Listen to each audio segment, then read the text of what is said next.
I came home a day early from a grueling financial audit expecting an empty condo. My husband Marcus was supposed to be in Miami closing a massive venture capital deal. But as I pulled my car into the driveway of our luxury building in Buckhead, Atlanta, I saw the lights in our master bedroom suddenly go completely dark. I did not panic or rush up the stairs to break down the door. I simply picked up my phone and logged directly into the building lobby security cameras. I watched the live feed and froze. The person who stepped out of the elevator wearing my husband's shirt changed my life forever. Before I continue this story, let me know where you are watching from in the comments below. Hit like and subscribe if you have ever had to outsmart the people who were supposed to protect you. My name is Maya, and I am 33 years old. From the outside, I had the perfect life as part of an elite African American family in Atlanta. My parents, Pastor Thomas and First Lady Vivian, lead the absolute largest megachurch in the city. To them, reputation and social standing in the elite Black community mean everything. We are talking about generations of high society expectations, where country club memberships and flawless public appearances dictate your worth. My husband Marcus fits right into their world. He is a highly sought-after venture capitalist known for his sharp-tailored suits, his expensive watches, and his silver tongue. And then there is me, the quiet and analytical forensic accountant. Everyone in my family always called me the boring one. They said I was too dry, too serious, and lacked the vibrant spark that my younger sister Simone possessed. Simone is a lifestyle influencer whose entire existence revolves around projecting the flawless Black elite aesthetic on social media. She is the undisputed golden child while I am the invisible workhorse. From cotillion balls to charity banquets, my parents always paraded her around like a prized jewel. She was the charming, socially acceptable daughter who married Brad, a wealthy white bank director, cementing my family status in the upper echelons of Atlanta society. I was just the background character expected to applaud their accomplishments, while my own massive professional milestones were completely ignored or outright diminished. My silence was always demanded to ensure Simone could shine brighter, and Marcus was more than happy to enable their terrible behavior. Sitting in my car that night, staring at the dark windows of my own home, my analytical mind was the only thing keeping me grounded. I turned off the engine and sat in the heavy silence of the underground parking garage. My hands gripped the leather steering wheel as I thought about Marcus and his endless web of lies. He had kissed me goodbye yesterday morning, claiming he had back-to-back meetings in South Beach to secure funding for a new tech startup. He even complained about how exhausting the trip would be and how much he would miss me. Now his true location was undeniable, and it was right above my head. I pulled out my phone and bypassed the standard security app, opening the direct feed to the building camera system. A few months ago, I personally upgraded the cybersecurity protocols for our entire residential complex after a string of package thefts. When I installed the new firewalls, I gave myself administrative access to the main lobby feeds just for peace of mind. Marcus had mocked me endlessly for doing it. He laughed right in front of his arrogant friends at a dinner party, calling my technical skills unfeminine and embarrassing. He said a venture capitalist wife should be worried about interior design and charity galas, not coding and server mainframes. He constantly belittled my career as a financial investigator, calling it dry and uninspired. He wanted a silent trophy wife who would just smile and look pretty. Instead, he got someone who tracks missing millions and uncovers corporate fraud for a living. I stared at the glowing screen of my phone, bringing up the live feed of the main lobby. The digital timestamp ticked away in the upper right corner. I waited in the dark. 5 minutes passed, then 10. My breathing remained incredibly slow and completely measured. I was not the hysterical woman they always tried to paint me as. I was a professional auditor, and right now I was auditing my own life. The digital chime of the elevator descending echoed through the tiny phone speaker. The heavy brass doors slid open on the ground floor. A woman stepped out into the brightly lit lobby. I stared at the high-definition screen, feeling all the warmth drain from my body.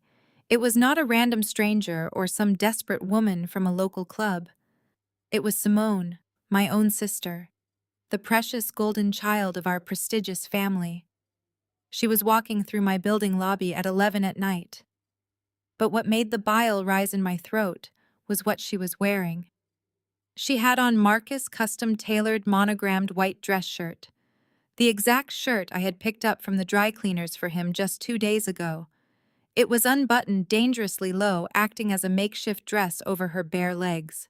She was completely barefoot, carrying her expensive designer heels in one hand and her phone in the other. She tossed her head back, laughing at something on her screen, her perfectly styled hair cascading over the embroidered letters of my husband's initials. She tapped out a quick voice note, smiling brightly before strutting out the front doors. I sat alone in the dark garage, the glow of the screen illuminating my face. My husband and my sister. The betrayal cut so deep it bypassed pain and went straight to pure, cold clarity. I did not shed a single tear. I just put my car in gear and smiled. Leaving the parking garage was not an option. I needed to see him. I needed to look into the eyes of the man who had promised to stand by me. The heavy oak door of our Buckhead condo yielded to my key with a soft metallic click. The massive space was bathed in deep shadows. Pale moonlight spilled across the Italian leather furniture Marcus had insisted we buy to impress his wealthy clients. I moved silently through the dark hallway. My footsteps were completely muffled by the thick, plush runner rug beneath my feet. My heart beat in a steady, calculated rhythm. I was no longer a devastated wife coming home to her husband. I was a trained forensic investigator stepping directly onto an active crime scene. The master bedroom door stood slightly ajar. I pushed it open with a slow, deliberate motion. Marcus was sprawled across our king-sized bed, the tangled silk sheets smelling faintly of Simone and her expensive custom perfume. He was pretending to be asleep. His breathing was far too shallow and entirely too controlled for a man in deep slumber. I reached over without hesitation and flipped on the brass bedside lamp. The sudden, harsh light flooded the room, casting long, sharp shadows across his face. He squinted, feigning grogginess. He sat up slowly, rubbing his eyes, acting exactly like a man who had just been jolted from a peaceful, innocent rest. "Maya," he said, his voice thick with manufactured surprise. "What are you doing home? I thought the corporate audit in Chicago was supposed to take another full day." I did not raise my voice. I did not scream, cry, or throw things. I simply stood at the foot of the bed and looked down at his lying face. "My Miami meeting got canceled," he added quickly, not waiting for my answer. "I decided to fly back early to surprise you." "You certainly achieved the surprise part," I replied, keeping my tone completely flat and emotionless, though I think Simone enjoyed the surprise a bit more than I did. Marcus did not miss a single beat. His face registered absolute calm, which was a terrifying testament to how easily he could construct a lie. He chuckled, a low, dismissive sound that was meant to make me feel small. "Simone was just here for a wardrobe emergency," he said, leaning back against the tufted headboard. "She had a brand deal shoot downtown and spilled coffee all over her designer blouse. She panicked and came up here to borrow one of my shirts because she knows I keep the custom ones perfectly pressed. You know how dramatic your sister gets over her precious influencer aesthetics. She was in and out of here in 10 minutes. It was a smooth, heavily practiced lie. If I had been the naive young woman he married 5 years ago, I might have believed him entirely. I might have apologized for doubting his loyalty. But I was not that woman anymore. I walked slowly around to his side of the bed. My eyes scanned the messy white sheets until I spotted exactly what I was looking for. A glint of silver and diamond half buried under his fluffy pillow. I reached out and picked it up. It was a massive diamond hoop earring. The exact custom jewelry piece my parents had bought for Simone last Christmas to celebrate her hitting 1 million followers online. I held it up to the light, letting the heavy diamond catch the bright glare of the bedside lamp. "She must have had a very intense wardrobe emergency," I said, my voice dropping to a dangerous whisper, "to leave her expensive earring buried deep under my husband's pillow." I tossed the heavy diamond jewelry directly at his chest.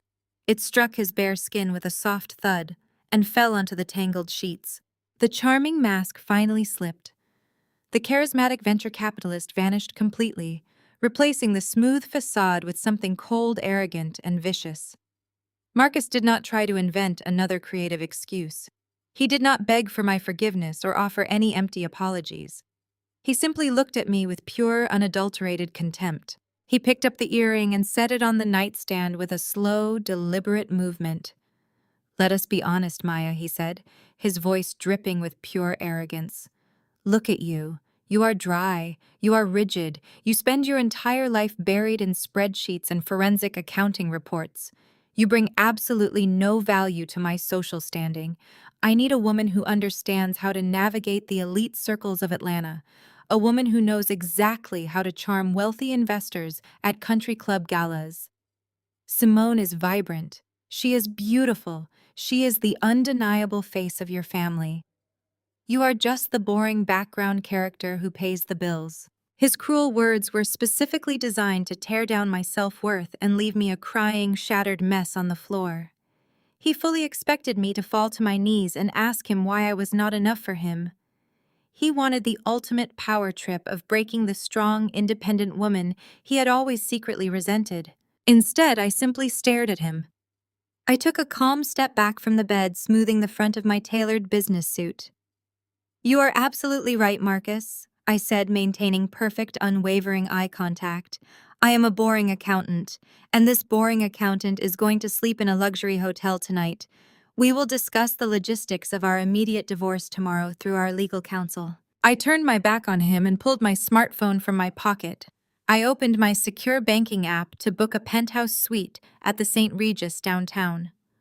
I just needed to secure a safe room and leave this highly toxic space. But as I tapped the confirm reservation button, a bright red error message flashed across my screen. Transaction declined. I frowned slightly and tried my secondary premium credit card. Declined. I quickly tried my emergency debit card tied to our joint marital account. Declined. A low, mocking laugh echoed from the bed behind me. I turned around to see Marcus standing up, wrapping a dark silk robe around his waist. He walked slowly toward me with the swagger of a man who truly believed he had already won the war. "Did you really think a boring auditor could outsmart a venture capitalist?" he asked, stopping just inches from my face. "Did you actually believe you could just walk out of here and book a 5-star hotel on my watch? Your accounts are frozen, Maya. All of them." I looked down at my phone screen, then back up at his arrogant face. "What did you do?" "I made a simple phone call," he sneered. "I called your lovely brother-in-law, Brad, at the bank. I told him my wife was having a severe mental breakdown. I said you were acting erratically, threatening to drain our life savings due to work-induced paranoia. With his regional director override and my signature as your husband, we placed an emergency spousal hold on every single piece of plastic in your wallet. You have zero access to liquid cash." The realization hit me like a physical strike to the chest. This was not just a cheating husband acting out of spite. This was a highly coordinated attack. Marcus and Simone had not just planned a secret affair. They had enlisted Brad, the white savior of our family, who controlled the regional banking sector, to completely strip me of my financial independence. They wanted to trap me here. They wanted to ensure that when I finally found out about the ultimate betrayal, I would have absolutely nowhere to run and no resources to fight back. Marcus leaned in close enough for me to smell the expensive bourbon on his breath. "You are not going anywhere tonight, Maya. You are going to sleep in the guest room like a good, quiet little girl. And tomorrow you are going to smile and play the perfect wife at your parents' church gala. Because without my money and your family approval, you are absolutely nothing." I did not sleep in the guest room. I sat awake in the dark living room, watching the city skyline slowly turn a bruised purple and gold with the dawn. The second the clock struck 8, I walked out the door. I bypassed the hotel idea entirely because I had a much bigger problem to solve. I drove my car straight to the towering glass and steel facade of the First Regional Bank of Atlanta. The morning sun glared off the tinted windows as I pushed through the heavy revolving doors. The lobby was a sterile monument to corporate wealth, featuring imported marble floors and hushed voices echoing off the high ceilings. I did not stop at the teller line. I did not wait for a receptionist to announce my arrival.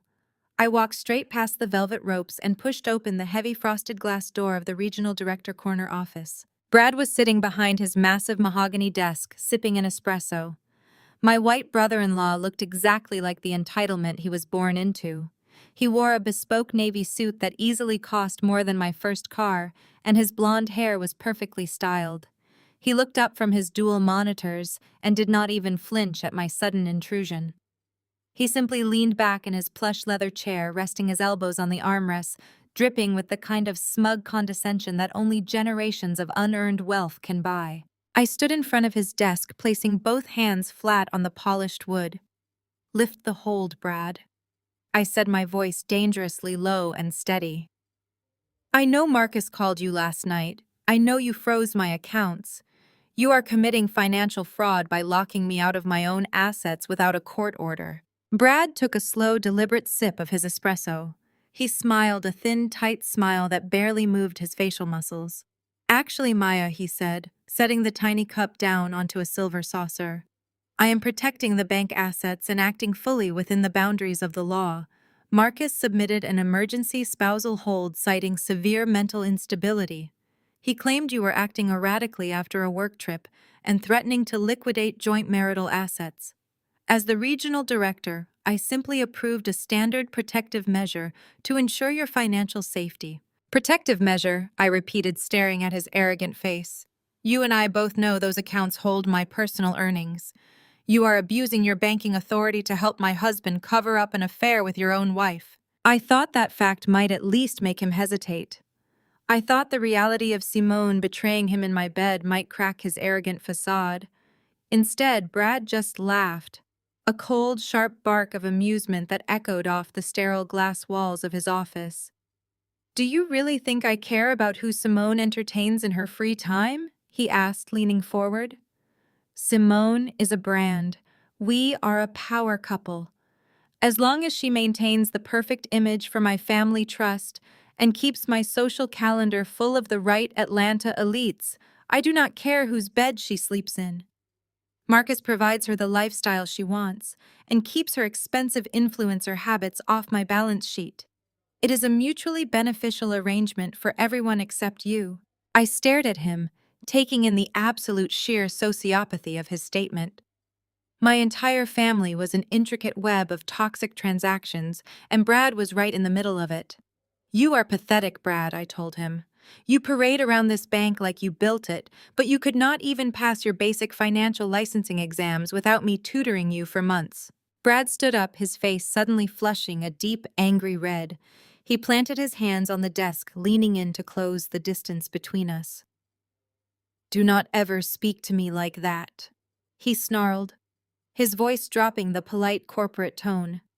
"You are nothing but an auditor, Maya. You sit in a gray cubicle and look at other people making real money. Need I remind you who actually built the foundation of my portfolio?" He sneered, leaning closer. "Do you remember when your grandmother died? Do you remember who your parents forced you to sign that $50,000 inheritance over to?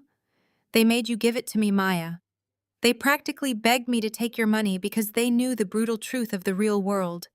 A white man in finance has far better leverage in this city than a black woman with a laptop ever will.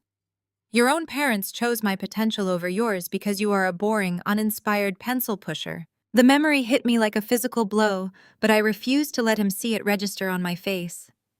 I remembered my mother, Vivian, crying fake tears telling me that Brad needed the capital to secure his first executive promotion and that family must always invest in the family leader. I had handed over my grandmother hard-earned savings because I was still naive enough to try and buy their love. I was still trying to prove I was a loyal daughter to a family that saw me as nothing more than a resource to be mined. I swallowed the bitter taste of that memory and kept my posture absolutely rigid.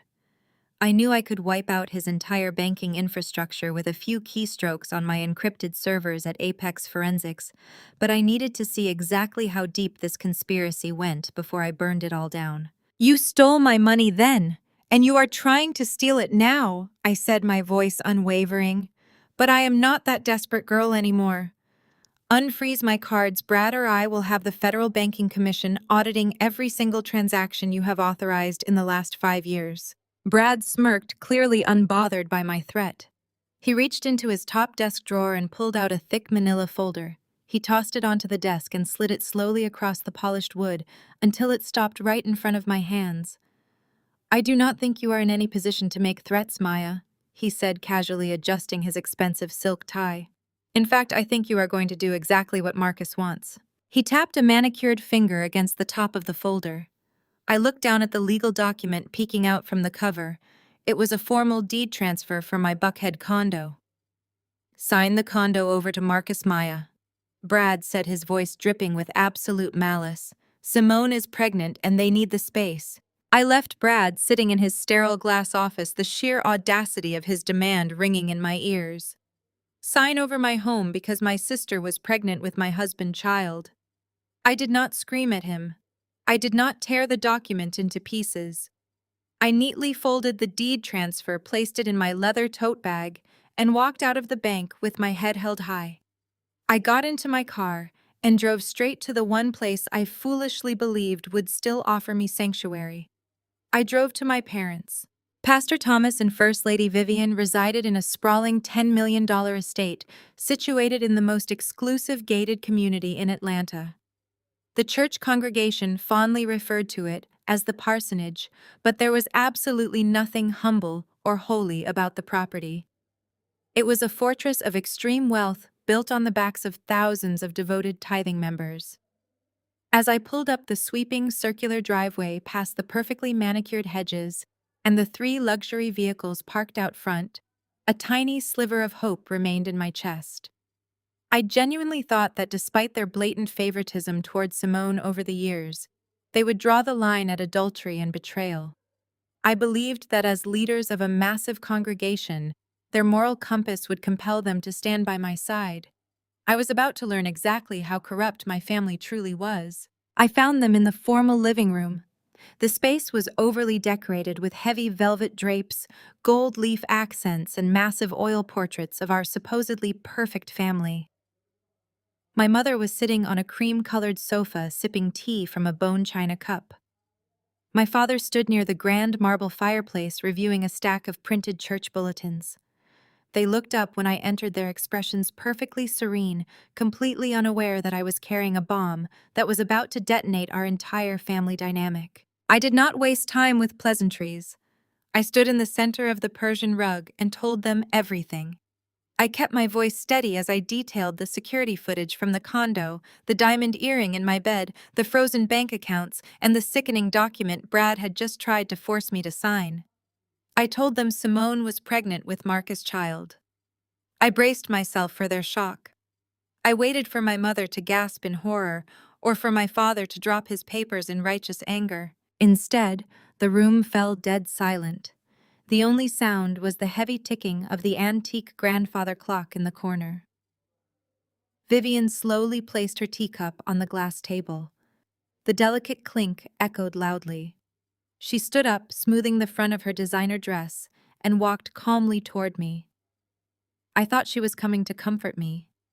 I thought she was going to wrap her arms around me and tell me everything would be all right. Her hand swung out with lightning speed. The slap cracked across my left cheek with explosive force, snapping my head to the side. The sharp sting radiated across my jaw, but the physical pain was absolutely nothing compared to the shock that paralyzed my lungs. I stumbled back a step, raising a trembling hand to my burning face. I stared at my mother, completely unable to process what had just happened. She did not look sympathetic. She looked furious. "Are you quite finished throwing a tantrum?" Maya Vivian asked, her voice dripping with absolute disgust. "Do you think you are the first woman in Atlanta to have a husband step out on her?" I stared at her in pure horror. The realization crashed down on me like a collapsing building. They knew. They already knew everything. "You failed to keep your man happy, Maya." Vivian continued, stepping closer, her expensive perfume suffocating me. "We warned you for years. We told you that men like Marcus need a wife who actually pays attention to them. You spend all your time buried in your boring audits and staring at computer screens. You made yourself entirely unappealing." Simone simply stepped in to give that poor man the warmth and affection he was starved for. I could not breathe. My own mother was standing in her lavish living room, bought and paid for by faithful believers, justifying my husband sleeping with my sister because I worked too hard. My father finally stepped away from the fireplace. He adjusted his suit jacket and looked at me with the cold, calculating eyes of a corporate executive dealing with a minor public relations inconvenience. "Listen to your mother, Maya," Thomas said, his voice entirely devoid of any pastoral warmth. "This situation is unfortunate, but it is manageable. The church is launching a $50 million capital fundraising campaign next month. We are breaking ground on the new community center, and Marcus is bringing in his top venture capital investors to underwrite the project. Brad is handling the commercial loans. Our family must present an absolutely flawless united front." "You want me to protect the men who stole my life?" I whispered, the numbness finally giving way to a burning, white-hot rage. "My husband impregnated my sister and my brother-in-law froze my bank accounts, and you want me to just smile for your donors?" "I want you to do your duty to this family," Vivian snapped.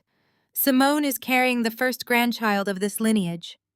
That baby is a blessing regardless of how it was conceived.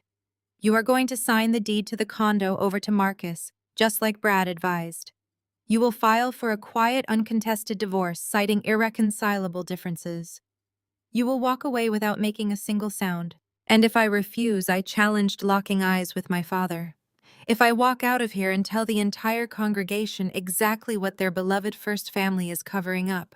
Thomas took a menacing step forward, using his large physical presence to try and intimidate me. He pointed a thick finger directly at my face. "If you breathe a single word of this to anyone, Maya, I will destroy you. I will stand in my pulpit this Sunday and publicly excommunicate you. I will tell the entire congregation and the Atlanta business community that you are mentally unstable. I will say you fabricated this entire delusional story out of bitter jealousy because your husband finally left you. I have the ear of every major bank politician and corporate executive in this city.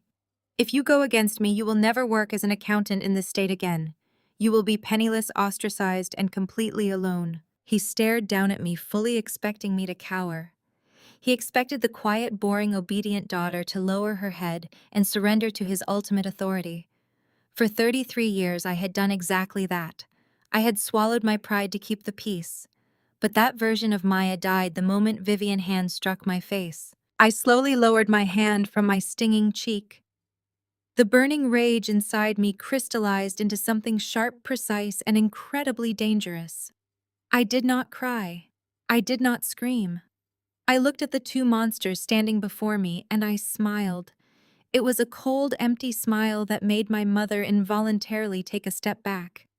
I reached into my leather tote bag and slowly pulled out my sleek silver laptop. I held it up between us like a loaded weapon. "You are a very powerful man, Pastor Thomas," I said, keeping my voice perfectly pleasant and terrifyingly calm. "You have a lot of influence, but you clearly lack basic common sense. You really should have checked who built the church financial database before you threatened me, Dad." I did not look back as I walked out of my parents' mansion.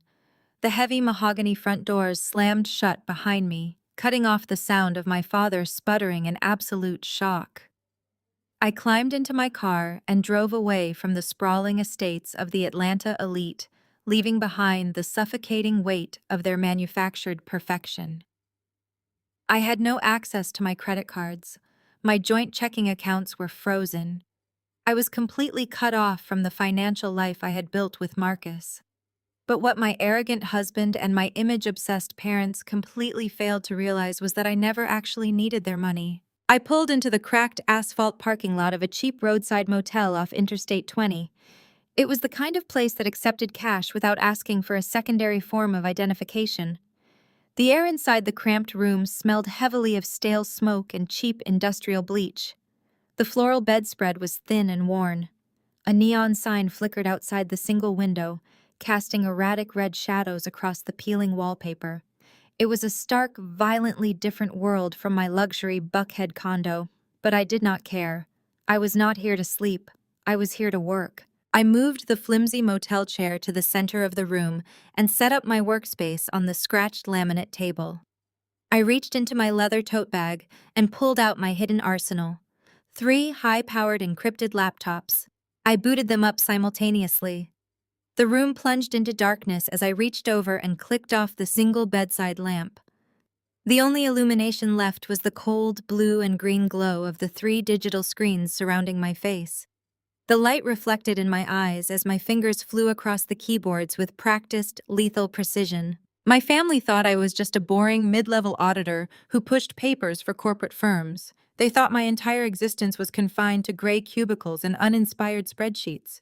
They had absolutely no idea that under a heavily guarded holding company, I was the sole founder and CEO of Apex Forensics. Apex was a top-tier financial auditing and elite cybersecurity firm.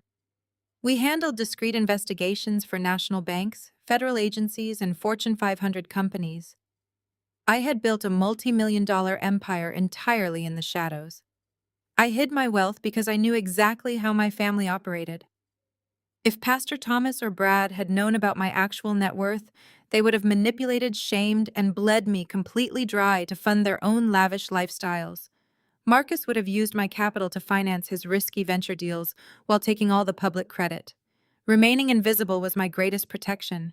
Now, it was my ultimate weapon. I activated my secure virtual private network and routed my connection through 3 different offshore servers to ensure absolute anonymity. I bypassed the standard public networks and logged directly into the heavily encrypted mainframes of Apex Forensics. My custom tracking algorithms hummed to life across the screens. I did not deploy my team of investigators. This was entirely personal. I was going to dismantle my husband piece by piece, all by myself. I typed in the target destination, Marcus Blackwood Venture Capital Group. Marcus had always bragged loudly about the impenetrable security of his firm. He loved to stand at charity banquets swirling a glass of expensive scotch, boasting about the millions of dollars his investors entrusted to his proprietary trading platforms. What Marcus conveniently forgot was that 3 years ago, when he was too cheap to hire a dedicated tech team, he forced me to set up his initial internal servers. He complained the entire time, calling my work tedious and annoying. He told me to just make it work so he could focus on the real business of making money. Because he viewed me with such profound disrespect, he never bothered to hire an independent firm to audit his security later. He assumed I was too simple-minded to leave a backdoor in his system. He was devastatingly wrong. I executed a simple command prompt and watched as the supposedly impenetrable security walls of his venture capital firm folded like wet paper. I was inside. The middle screen flooded with his private client ledgers. The left screen populated with his internal corporate communications. The right screen began running a deep diagnostic scan of every single financial transaction his firm had executed over the past 48 months. I sat perfectly still in the dark motel room, bathed in the harsh digital light, watching the numbers cascade down the monitors. Numbers are beautiful because they absolutely never lie. People lie. Husbands lie about business trips to Miami. Sisters lie about wardrobe emergencies. Parents lie about their unconditional love. But a balance sheet will always tell you the exact, brutal truth if you know exactly where to look. I initiated a forensic trace algorithm specifically designed by Apex to detect micro-anomalies in large-scale wire transfers.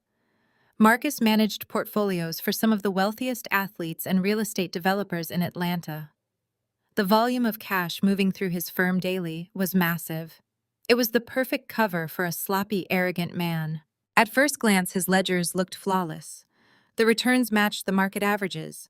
The profit margins aligned with his quarterly reports. But I was not looking at the surface. I dug into the raw metadata of his routing numbers. I instructed the software to isolate any outgoing wire transfer that did not directly correlate with a verified SEC-registered investment. The screen suddenly blinked. A red progress bar filled the center monitor as the algorithm snagged on a massive discrepancy. I leaned forward, my heart pounding a slow, heavy rhythm against my ribs. I pulled up the flagged data file. Marcus was not just skimming a few $1,000s off the top to buy Simone expensive diamond earrings. The scale of what I was looking at was breathtaking. Over the last 2 years, Marcus had authorized hundreds of autonomous wire transfers. He was taking exact percentages of his clients' investment capital before it ever reached the legitimate trading floors. He used an automated script to siphon the money in random increments so it would never trigger a standard banking alert. He was stealing directly from the people who trusted him the most. I tracked the stolen capital. My eyes darted across the glowing screens as the routing numbers bounced from Atlanta to a digital clearinghouse in the Bahamas and finally settled into a private corporate account. I ran the registration data on the receiving end. It was not a tech startup. It was not a real estate venture. It was a phantom entity. Marcus was funneling millions of dollars of stolen client money directly into a completely untraceable shell company. He was not just an adulterer playing house with my sister. My husband was running a massive illegal wire fraud operation, and I was going to find out exactly who owned that shell company. I deployed a deep extraction protocol directly into the Bahamian corporate registry servers. The physical space around me seemed to warp. The walls of the cheap motel room felt like they were slanting inward, casting a skewed and twisted reflection of the corrupt reality my family actually inhabited. For my entire life, I had been told that they were the successful ones. They were the brilliant business minds, the social elites, the untouchable golden children.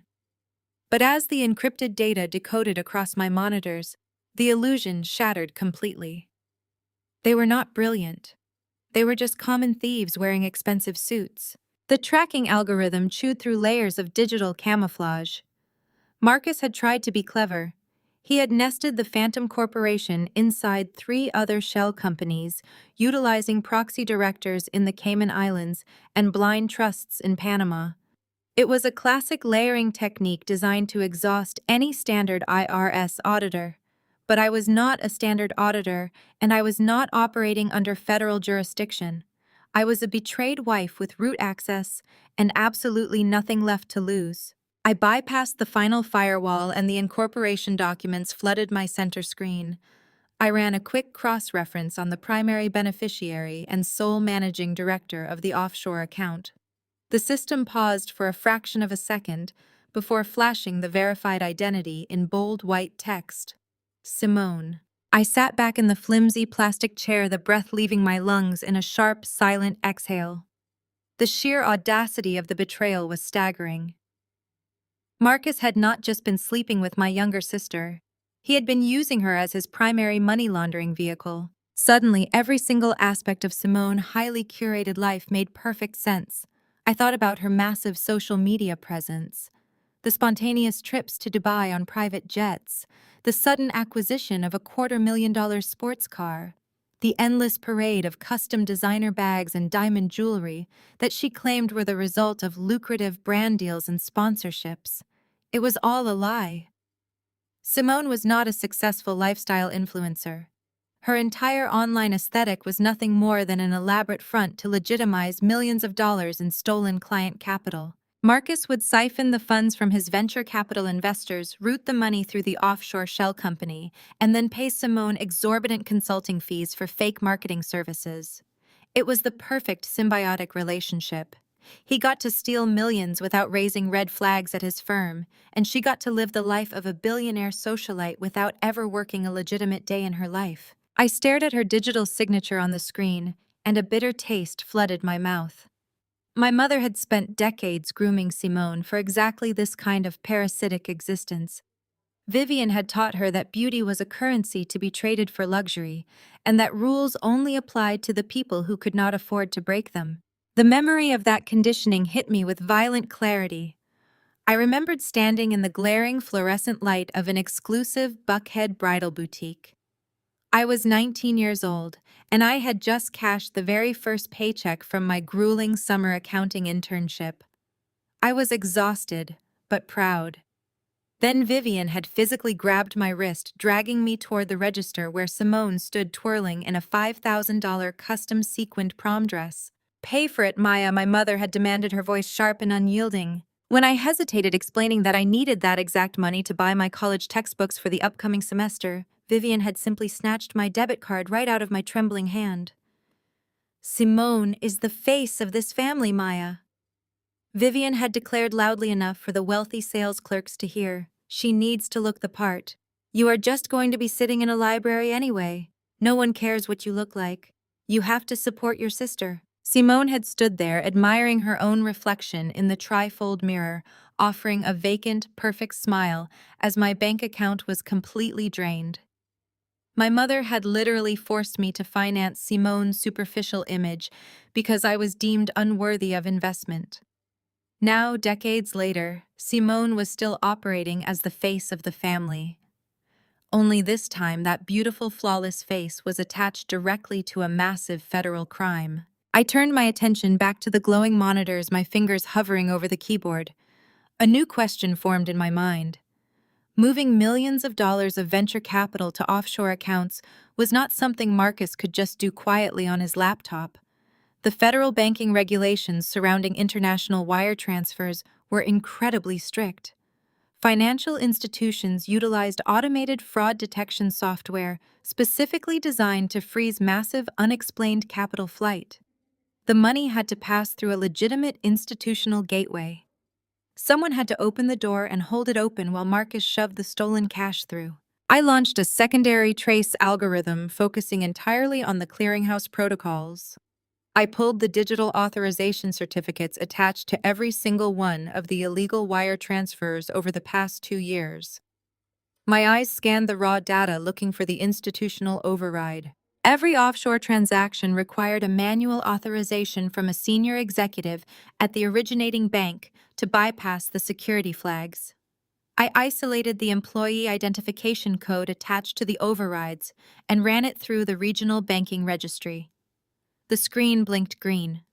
The terminal verified the employment record, and the authorizing signature loaded onto my screen, Brad. I let out a low, dark laugh that sounded completely foreign to my own ears. The circle was complete. The golden sister, the cheating husband, and the arrogant brother-in-law. They were all in bed together, both literally and financially. Brad, the regional bank director who had mocked me and frozen my accounts just hours ago, was the gateway. He used his executive clearance to authorize Marcus' illegal transfers, pushing the stolen money into Simone Offshore Shell Company. It was a brilliantly corrupt ecosystem.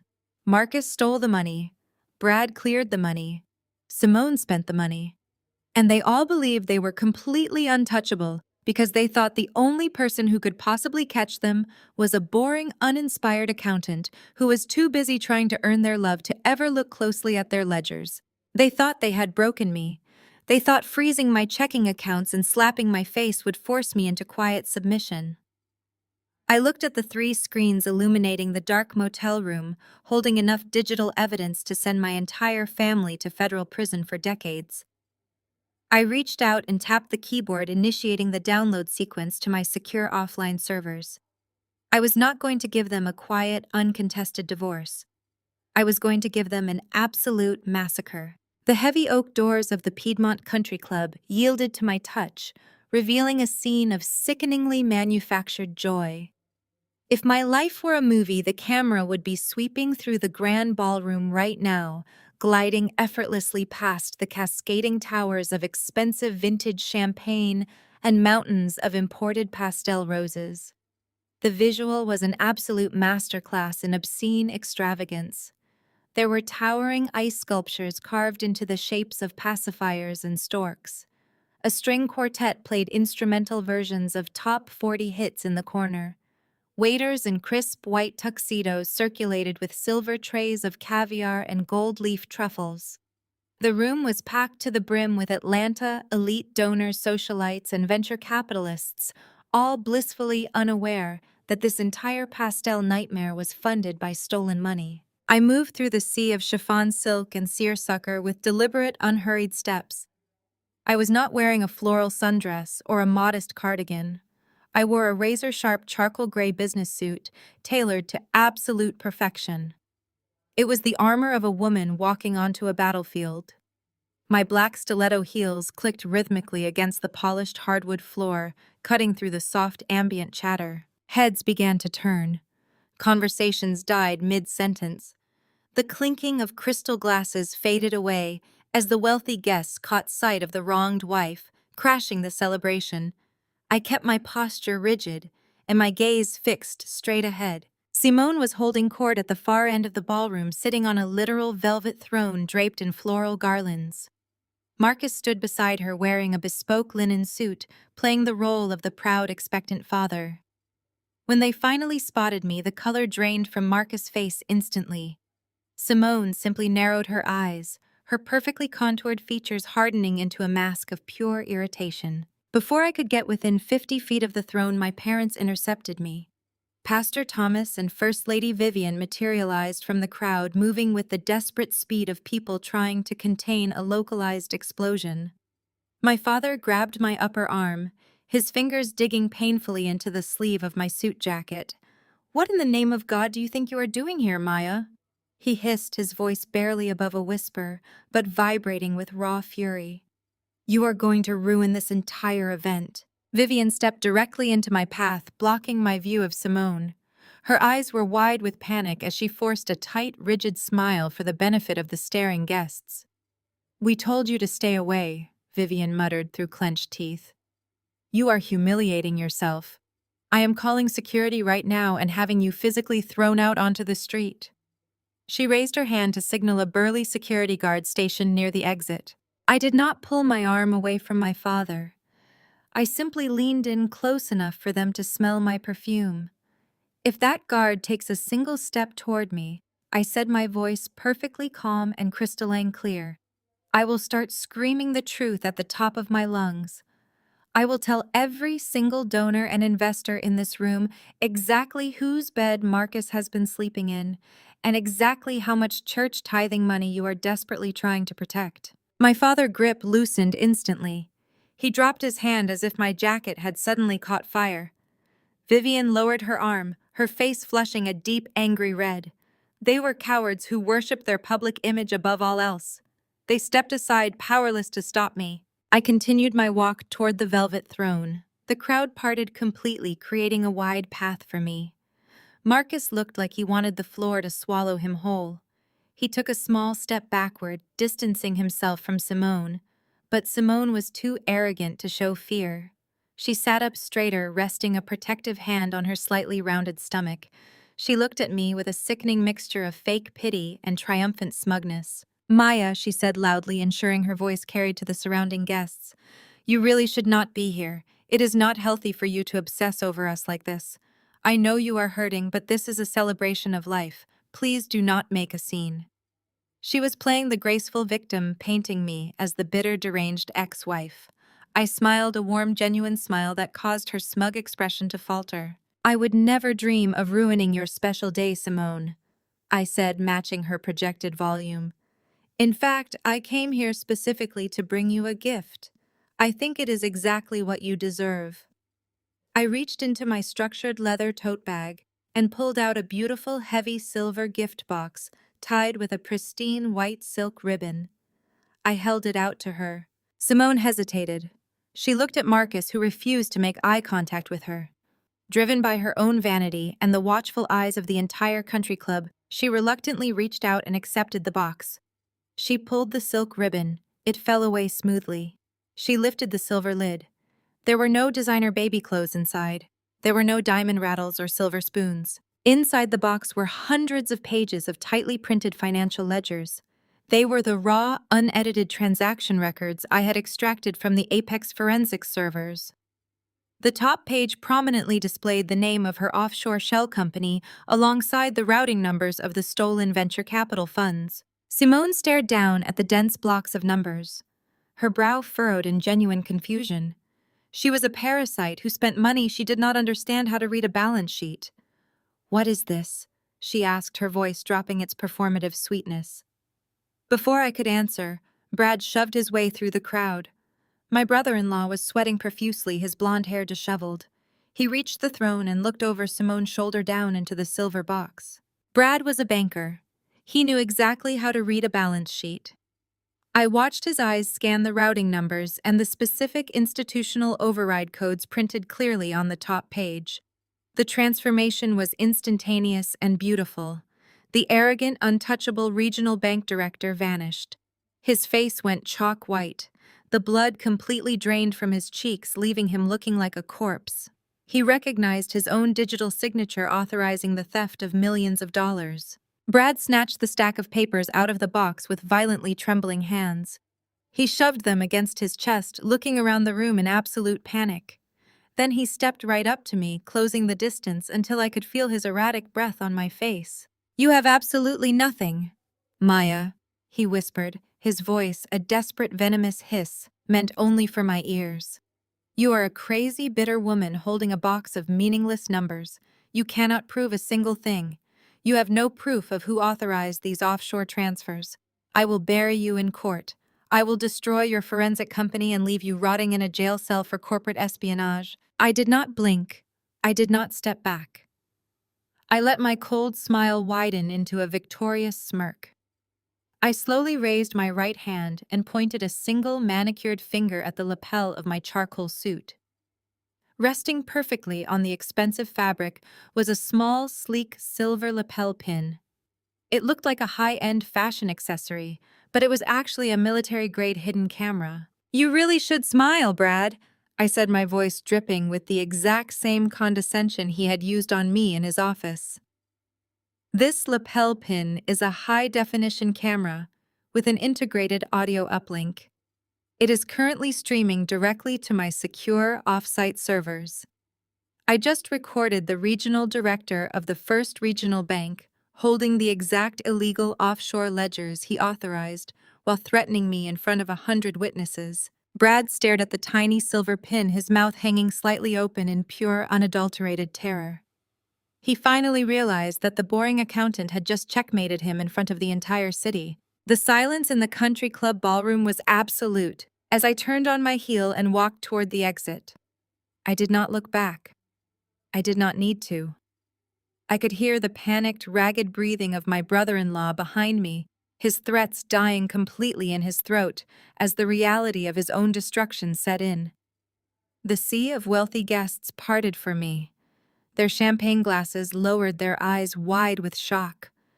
I pushed through the heavy oak doors and stepped out into the humid Atlanta air. The adrenaline was singing in my veins, sharp and electric. I had dismantled Marcus. I had paralyzed Brad. I had exposed Simone. There was only one piece of the puzzle left, the moral compass of the family.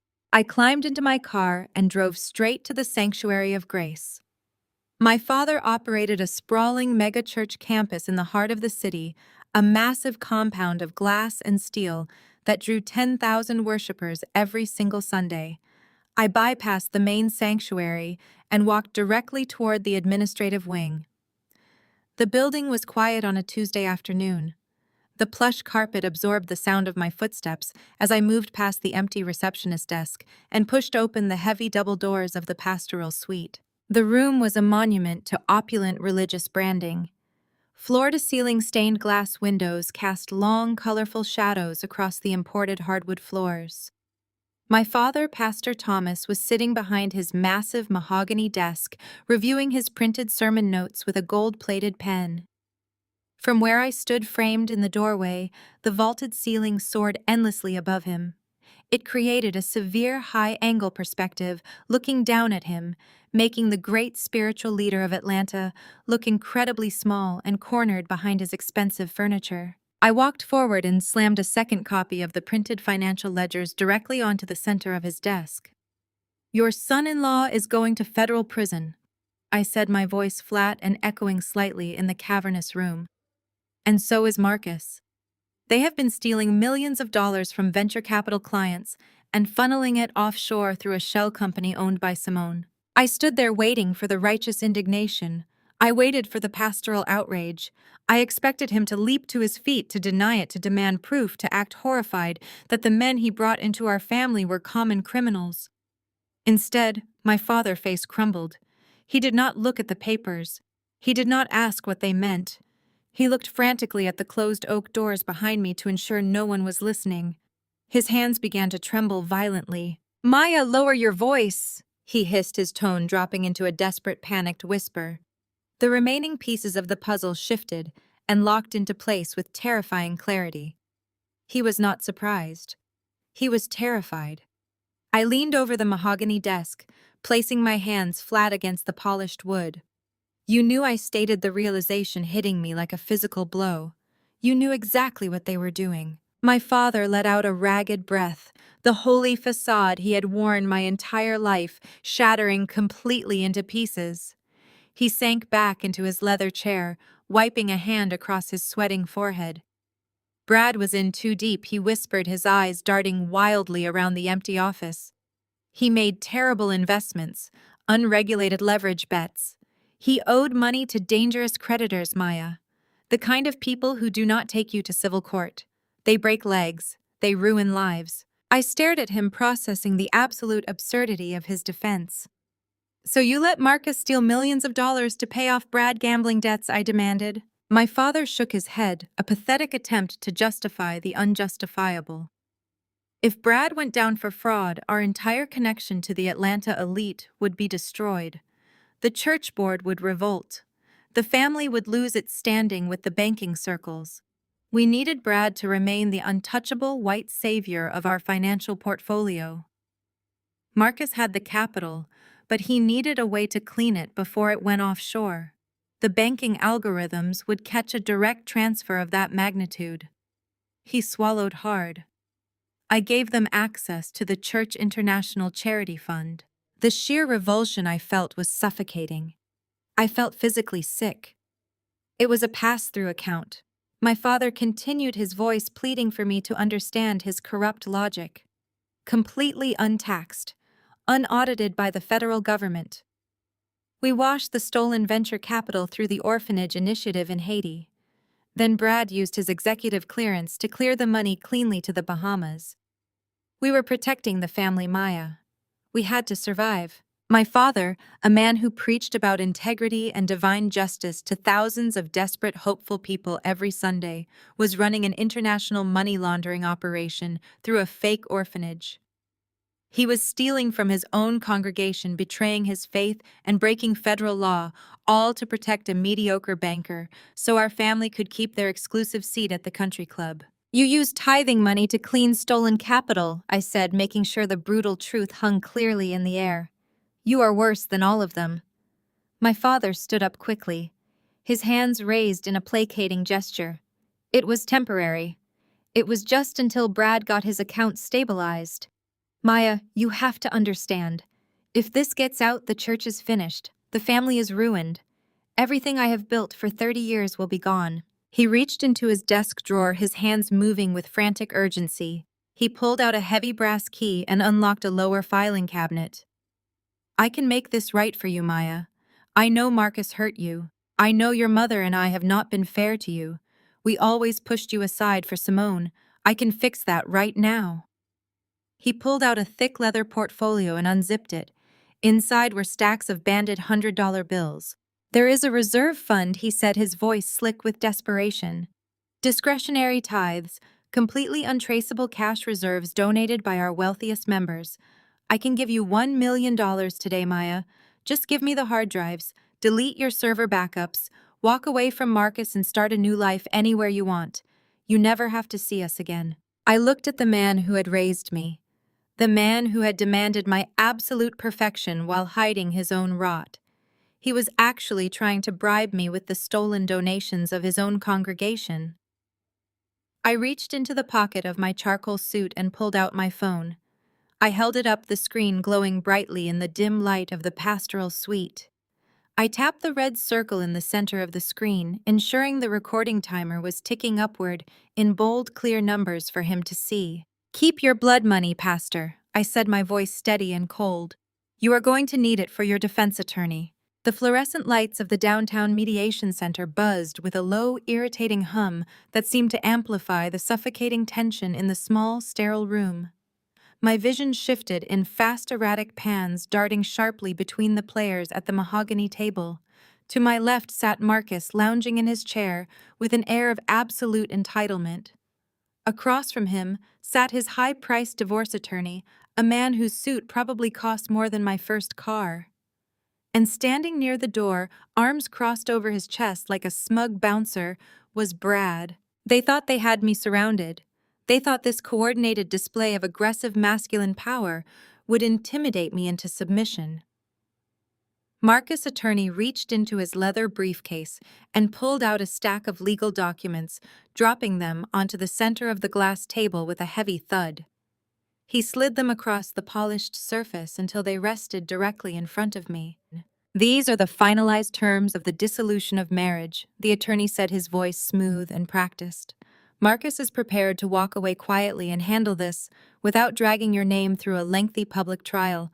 But given the disparity in your documented incomes, the terms reflect a necessary financial adjustment." I looked down at the thick stack of paper. I did not need to read the fine print to know it was a trap, but I scanned the top pages anyway. My own lawyer, David, leaned over my shoulder, his eyes widening as he read the clauses. "This is an absolute joke," David said, his voice rising in disbelief. He slammed his hand flat against the table. "You are demanding alimony." Marcus offered a slow, patronizing smile. He leaned forward, resting his elbows on the table, interlacing his fingers. "I am simply asking for what is fair, Maya. You have always been so proud of your little corporate auditing job. You make a very comfortable salary. On paper, my venture capital firm is currently operating at a significant loss. I have taken massive hits this quarter. It is only right that you support the lifestyle I have grown accustomed to during our marriage." It was a masterful display of manipulation. Marcus was officially claiming poverty because he had systematically siphoned all his legitimate venture capital into Simone Offshore Shell Company. On federal tax returns, he looked like a struggling entrepreneur on the brink of bankruptcy.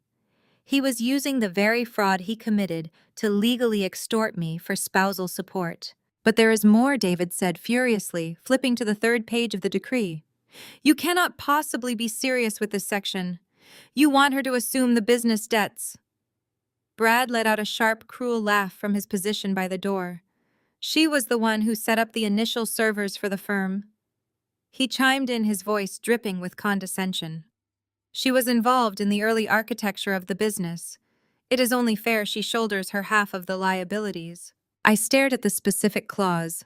Marcus was demanding that I legally assume over $4 million of his unsecured corporate debt. They were trying to offload the toxic, fraudulent liabilities of his gutted firm directly onto my shoulders. They thought that by burying me in a mountain of crushing debt, they would paralyze me. They assumed a mid-level paper pusher would spend the rest of her life working triple shifts just to pay off the interest, leaving me with absolutely no resources and no time to pursue the evidence I had gathered against them. "Maya, do not even look at this document," David pleaded, turning to me with genuine panic in his eyes. "This is financial suicide. They are trying to bankrupt you. We are taking this to trial. We will fight every single line of this extortion." Marcus leaned back in his chair, looking thoroughly entertained by my lawyer's frantic reaction. "You can try to fight it, Maya," he said, his tone mockingly gentle. "But you know how these things go. We will drag this out for years. I will drown you in legal fees. I will depose your parents. I will drag your sister into it. By the time I am done with you, you will not even be able to afford the motel room you are hiding in. Just sign the papers, take the debt, and walk away." He thought he had me completely cornered. He thought he had played the ultimate trump card, weaponizing the legal system to silence me. I looked at Marcus, taking in his perfectly styled hair, his expensive cologne, and the utter lack of remorse in his eyes. He had spent our entire marriage pushing his financial burdens onto me, claiming his ventures were in the red while he lived lavishly on stolen money. I reached out and picked up the heavy silver pen resting beside the documents. "Maya, no," David warned, reaching out to physically stop my hand. "I am advising you as your legal counsel, do not sign that paper." I ignored him. I clicked the pen open. The room went dead silent. The fast, erratic energy that had been bouncing between the men suddenly vanished, replaced by a collective, suspended breath. I pressed the tip of the pen to the signature line. My hand did not shake. My pulse was a slow, steady rhythm. With fluid, deliberate strokes, I signed my name to the bottom of the decree. I flipped to the next page and signed again. I initialed every single clause, assuming the $4 million in corporate debt and agreeing to the alimony payments.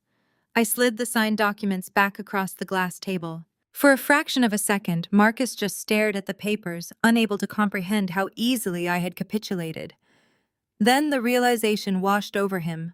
A massive, triumphant grin broke across his face.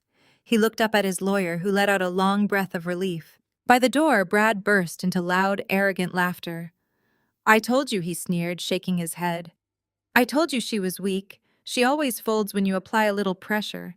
You are pathetic, Maya. Enjoy paying off our bar tabs for the rest of your miserable life." Marcus chuckled, shaking his head as he reached out to pull the signed documents toward his side of the table. "You really should have hired a better lawyer, Maya," he mocked. "This is going to ruin you." I stood up slowly, smoothing the front of my charcoal jacket. I picked up my leather tote bag and pushed my chair in. I walked around the edge of the glass table until I was standing directly beside Marcus' chair. He looked up at me, still wearing that victorious, untouchable smirk.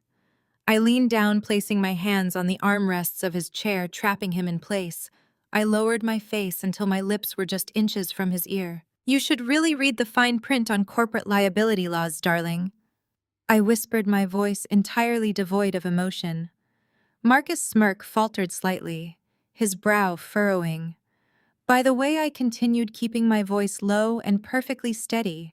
"When you transfer debt in a divorce, you also transfer the legal right to audit the source of that debt. You just gave me standing. I do not need a federal subpoena anymore. I now legally own your financial records." I pulled back and watched the exact moment the realization hit his brain. The triumphant joy evaporated from his eyes, replaced instantly by a hollow, bottomless terror. I had not committed financial suicide. I had just legally acquired the keys to his entire fraudulent empire. I walked out of the mediation center and did not look back. The rapid, rhythmic clack of mechanical keyboard switches echoed through the dark server room of Apex Forensics. A high-speed laser printer whirred to life, spitting out page after page of damning financial records.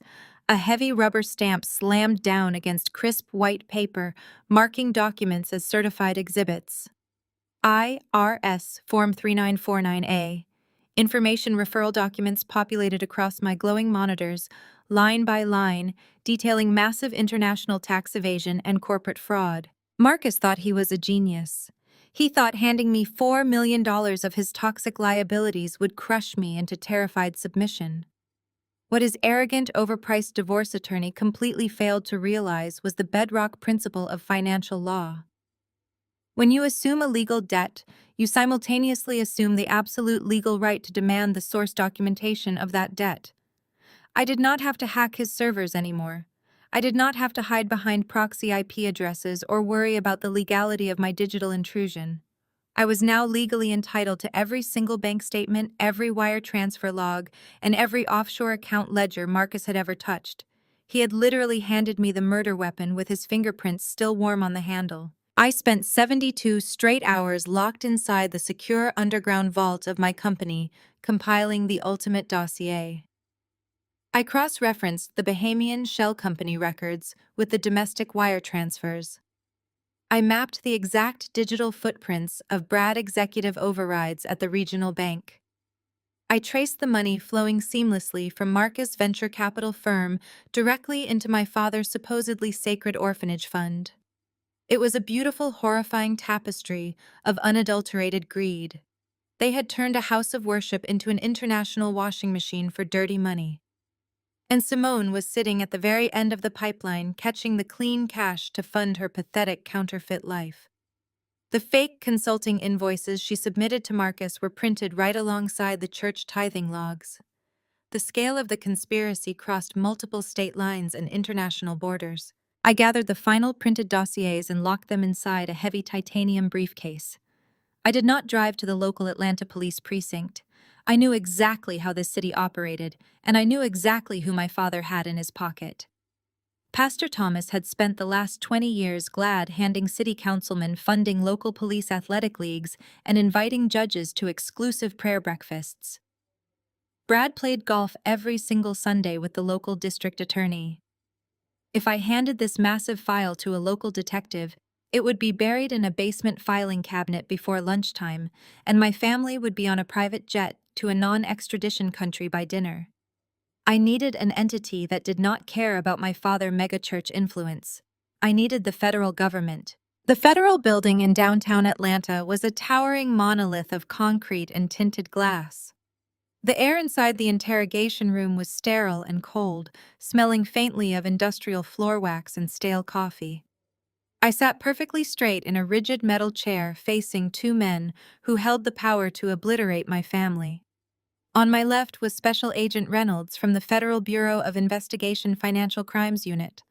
On my right was Supervisory Special Agent Vance from the Internal Revenue Service Criminal Investigation Division. They were apex predators in cheap government suits, and they were exactly what I needed to finish this. When I first walked into their office, they looked at me with thinly veiled skepticism. They saw a 30-something woman in a tailored suit going through a messy divorce. They expected me to hand them a few strange credit card receipts and a wild conspiracy theory about a cheating husband. They thought I was just another scorned wife looking for petty revenge. Then I unlocked the titanium briefcase and slid the 500-page forensic dossier across the metal table. Agent Vance opened the binder. His eyes scanned the first page, then the second. I watched his posture change entirely. He leaned forward, his initial skepticism evaporating instantly. Agent Reynolds pulled a secondary file toward himself, running his finger down the columns of matched offshore routing numbers. The room descended into an incredibly heavy silence, broken only by the sound of thick paper pages turning. I had not just given them an anonymous tip. I had given them a fully prosecuted case, tied up with a neat little bow. Every single stolen dollar was tracked. Every wire fraud statute was cited. The tax evasion, the bank fraud, the international money laundering, it was all documented with irrefutable cryptographic proof. Agent Vance finally closed the binder. He looked up at me, his expression a mixture of profound shock and deep professional respect.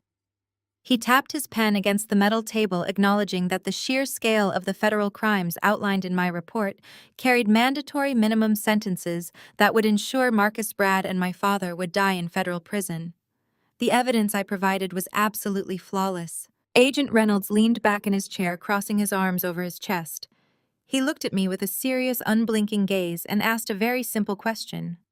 He wanted to know exactly when I wanted them to execute the arrest warrants. He told me they had enough probable cause to raid the bank, the venture capital firm, and the megachurch by tomorrow morning. I reached into the inner pocket of my charcoal suit jacket. My fingers brushed against the thick, textured cardstock. I pulled out a heavy, gold-embossed envelope and placed it gently on the metal table right on top of the damning federal dossier. It was a VIP invitation printed in elegant, sweeping calligraphy. Next Saturday, I said, keeping my voice perfectly level and my eyes locked on the federal agents.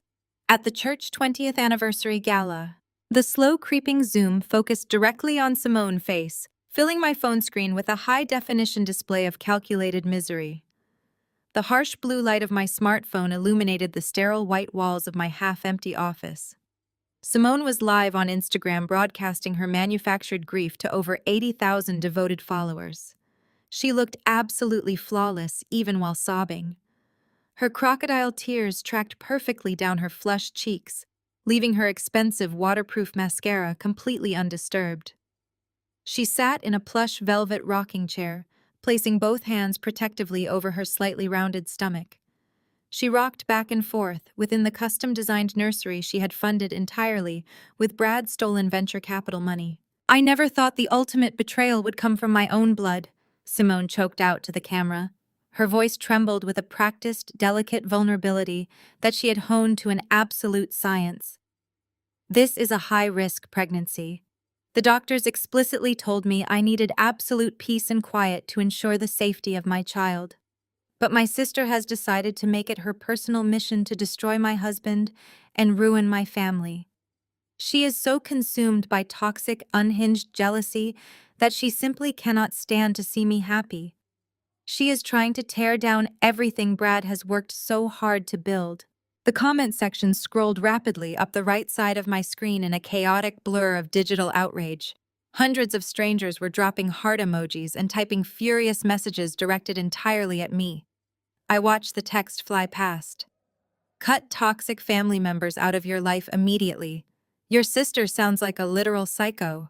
Protect your baby and your peace at all costs. You are so brave for sharing this with us. Then a highlighted comment pinned itself to the very top of the live feed. The verified username belonged to Vivian, our mother. We are all standing with you, my brave, sweet girl. We will protect our family from this darkness no matter what it takes. I watched the live stream in absolute silence, leaning my phone against a heavy cardboard moving box. I reached across my desk, grabbing a stack of heavy corporate auditing textbooks, and dropped them into the bottom of the carton.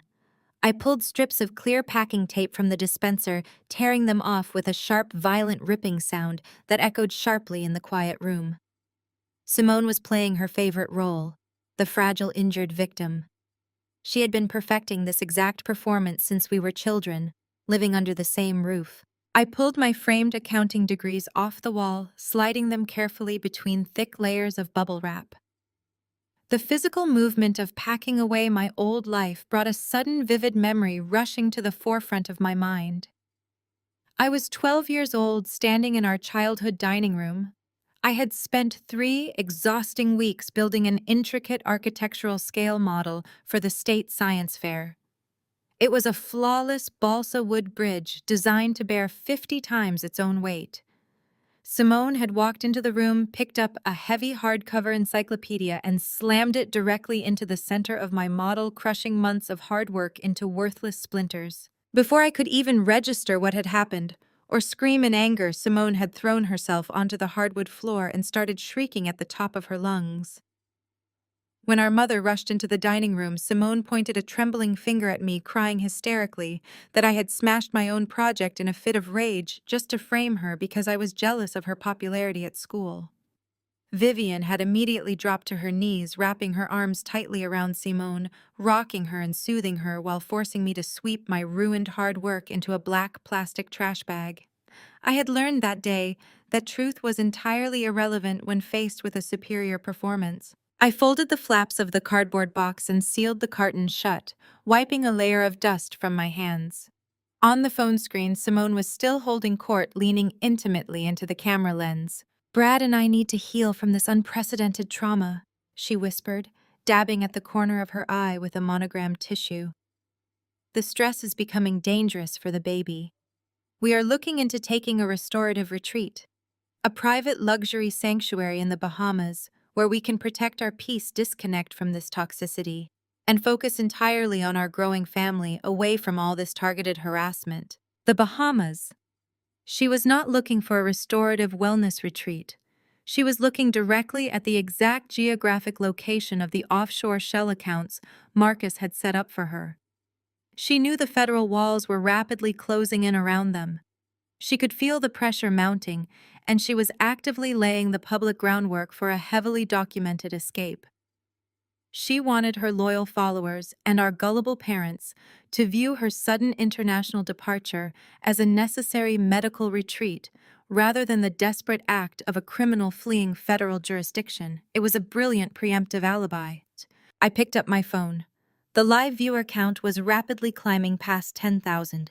Angry followers were tagging my personal accounts, begging me to respond, demanding I defend myself against the horrific accusations she was leveling against me. I did not open the comment section. I did not type a single word of defense or justification to the ravenous digital mob. I did not care what her sycophantic followers or my complicit mother thought of me anymore. Their opinions held absolutely zero weight in the reality I was constructing. I tapped the share icon at the bottom of the screen. I downloaded the raw, high-definition video file of her live broadcast and opened a secure, encrypted email thread. I attached the heavy video file of my weeping, supposedly terrified sister and addressed the message directly to Special Agent Reynolds at the Federal Bureau of Investigation. I tapped out a single line of text before hitting send. "Suspect is a flight risk with access to offshore funds. The camera tracks Brad from a severe low angle, capturing the frantic, heavy impact of his expensive leather loafers against the plush carpet of the luxury hotel corridor. He is moving with the aggressive, unchecked momentum of a man whose entire reality is suddenly collapsing. His face is flushed, a deep mottled red, and his breathing is shallow and rapid. In his right hand, his smartphone displays a relentless cascade of automated security alerts. The screen is flashing crimson with internal compliance warnings from the elite investment bank where he serves as a senior vice president. Every single one of his accounts, including the hidden offshore ledgers he managed for Marcus and Simone, is locked tight. He stops in front of Suite 412 and does not bother to knock. He hammers his clenched fist against the heavy mahogany door, the sound echoing violently down the quiet hallway. He hits it again, the wood shuddering under his weight. When I open the door, I do not step back. I stand precisely where I am, holding a simple ceramic coffee cup, watching him unravel. Brad immediately tries to push his way into the room, using his physical size to crowd me into the entryway. He looms over me, a tall, broad-shouldered man, accustomed to dominating every room he enters. He has spent his entire life wielding his generational wealth, his gender, and his pristine white privilege like a weapon against anyone who dared to question his authority. He assumes that physical intimidation and unhinged volume will force me into immediate submission. "What did you do?" he roars, his voice shaking with a volatile mixture of rage and terror. He waves the glowing phone screen inches from my face. My security clearances are revoked. The bank internal compliance software just initiated an automated freeze on every single portfolio under my management. Did you file a false report?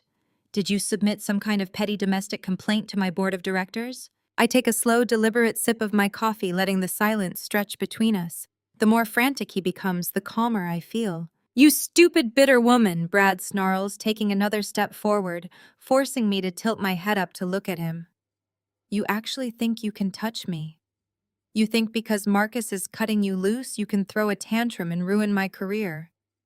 Do you have any idea who my family is in this city? We have an entire floor of corporate litigators on retainer. My father plays golf with the federal judges who oversee these jurisdictions. I will bury you in so much civil litigation that you will spend the rest of your miserable life paying off our legal fees. I will personally make sure you are living out of your car by Christmas." He stands there, chest heaving, waiting for me to break. He expects tears. He expects me to back down and beg for a settlement. He genuinely believes that his family untouchable status in the Atlanta banking elite makes him invincible to a woman like me.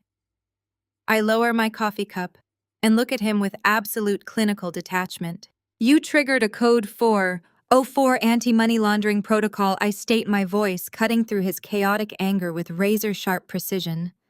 The compliance software flagged a series of microtransactions that were explicitly structured to evade the $10,000 federal reporting threshold. Specifically, the software identified a repeating algorithm in the routing numbers you used to transfer capital from the Sanctuary of Grace International Charity Fund directly into the Bahamian holding accounts registered to my sister. Brad freezes. The aggressive posture instantly vanishes, replaced by a sudden rigid stillness. His eyes dart back and forth, calculating how I could possibly know the exact classified terminology of his bank internal security protocols. "That is highly classified proprietary information," he stammers, the arrogant volume completely draining from his voice. "Only senior executive compliance officers have access to the exact trigger parameters of that software. How did you get those details? Did you hack my firm? Because if you did, that is a federal cybercrime, Maya." I offer him a slow, chilling smile. I do not step back. I lean closer, closing the distance until he is the one forced to retreat. "I did not hack your firm, Brad," I say, my tone dropping to a quiet, devastating murmur. "I know the exact trigger parameters of your bank compliance software because I wrote the algorithm." He blinks, his brain completely failing to process the information. "What?" "Apex Forensics," I say, pronouncing each syllable with deliberate clarity. "My company. The little corporate auditing job you and Marcus have spent the last 5 years laughing at. Last October, your board of directors contracted my firm to overhaul your entire digital security infrastructure. I spent 3 months designing, coding, and implementing the exact anti-money laundering protocols you have been trying to bypass. Brad opens his mouth, but no sound comes out. His face drains of all color, transforming into a sickly, chalky white. You thought you were a financial genius? I continue, backing him toward the open door. You thought you were outsmarting the system, but you were literally typing your fraudulent wire transfers into a digital trap that I built with my own 2 hands. Every time you tried to mask a transaction for Marcus, the software sent a mirrored alert directly to my secure servers. I have been watching you move stolen money for 6 months, Brad. You did not outsmart anyone. You walked willingly into a slaughterhouse. The realization hits him with the force of a freight train. The generational wealth, the country club memberships, the expensive lawyers, none of it matters. He is not dealing with a bitter ex-wife. He is dealing with the architect of his destruction. His knees actually buckle slightly, and he grabs the edge of the doorframe to keep himself upright. In the suffocating silence of the hotel hallway, his smartphone suddenly vibrates in his hand. The harsh buzzing sound makes him jump. He slowly lifts the device, his hand trembling so violently he can barely grip the metal casing.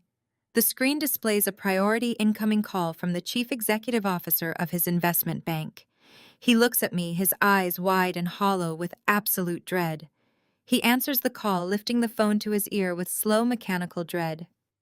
"Yes, sir," Brad whispers, his voice cracking completely. He listens for a moment, and I watch the very last shred of his arrogant, privileged life evaporate into nothing. He slowly lowers the phone, his gaze fixed on the carpet, his spirit utterly broken. He looks back up at me, his breathing shallow. He wants to know why the Securities and Exchange Commission is currently waiting in our lobby. The countdown to Saturday night moved with the ruthless precision of a ticking metronome. When the evening of the Sanctuary of Grace 20th anniversary gala finally arrived, the atmosphere across the city was fractured into two entirely different realities. A stark, brutal split screen divided the night. On one side of the city, the silence of my hotel suite was absolute. I stood before a floor-to-ceiling mirror, enveloped in a custom-made gown of deep emerald silk. The fabric draped over my shoulders and cascaded to the floor like liquid glass. For years I had attended these lavish church events in subdued off-the-rack dresses, intentionally shrinking into the background so as not to draw attention away from Simone and her immaculate designer wardrobe. I was always the diligent, quiet auditor, the plain sister who stayed out of the photographs. Tonight, the woman staring back at me in the mirror was completely unrecognizable. I fastened a simple diamond clasp at the nape of my neck. My hands were perfectly steady. I was not attending a celebration. I was attending an execution. Across the city, the sprawling estate Marcus and Simone shared was suffocating under a blanket of sheer panic. Marcus was locked inside his cavernous walk-in closet, pacing furiously between rows of custom-tailored Italian suits. His tuxedo shirt was unbuttoned, and his silk bow tie hung limply around his neck. Sweat poured down his face, soaking his collar. In his shaking hand, he held a prepaid burner phone. He dialed a string of international numbers, routing through secure servers to reach his Bahamian financial contacts. He pressed the phone to his ear, his breath catching in his throat. A harsh, digitized tone rang out, followed by a robotic, automated voice stating the number was no longer in service. He frantically hung up and dialed a secondary offshore contact. Dead air. He dropped the phone and lunged for his encrypted laptop resting on the marble center island of his closet. He typed in his master administrative password to check the holding accounts. The screen flashed a bright, glaring red error message. Access denied. Asset frozen. Pursuant to federal warrant. Marcus gripped the edge of the marble island, his knuckles turning white as his entire fraudulent empire crumbled into digital dust. 2 doors down the hall, Simone sat rigidly in front of her brightly lit vanity mirror. The ring light illuminated a face pulled tight with absolute terror. The confident, tearful victim she had played so perfectly on Instagram just days earlier was entirely gone. Her false narrative had fractured the moment Brad returned from his bank on Tuesday afternoon. Brad had walked through the front door pale and completely silent. He had packed a single leather duffel bag, ignored her frantic questions, and walked right back out, leaving her entirely alone to face the catastrophic fallout of their shared crimes. Simone's hands shook violently as she unscrewed the child-proof cap of an amber prescription bottle. The pills rattled loudly against the plastic. She poured 2 small white tablets into her palm and tossed them into her mouth, swallowing them down with a heavy gulp of lukewarm champagne directly from the bottle. She picked up a tube of expensive red lipstick and brought it to her mouth. Her hand jerked sharply, leaving a jagged crimson smear across her cheek, like a fresh bleeding wound. She stared at the ruined makeup in the mirror, a strangled sob escaping her throat. Deep inside the VIP holding room of the downtown gala venue, my parents were fighting their own desperate war against reality. Pastor Thomas stood rigidly in front of a gilded mirror, adjusting his clerical collar with trembling fingers. His wife Vivian stood directly behind him, smoothing the shoulders of his custom tuxedo. "We must project absolute certainty," Thomas Vivian whispered, her voice a sharp, commanding hiss. "The Lord rewards the faithful. We will double the fundraising goal tonight. The offshore reserve is compromised, but the domestic accounts are still active. We just need the donors to write the checks tonight before the weekend is over." Thomas wiped a bead of sweat from his upper lip using a monogrammed silk handkerchief. He looked at his own reflection with haunted, hollow eyes. "We wash the slate clean tonight," he muttered, rehearsing the opening lines of his speech. "Through faith the family stands as an unbreakable fortress. No weapon formed against this sanctuary shall prosper." He sounded like a man trying to convince himself he was not already dead. Outside the venue, the humid Atlanta evening was alive with the hum of extreme wealth. The church had rented out the most exclusive historic ballroom in the city. A massive red carpet stretched from the curb to the towering oak entrance doors.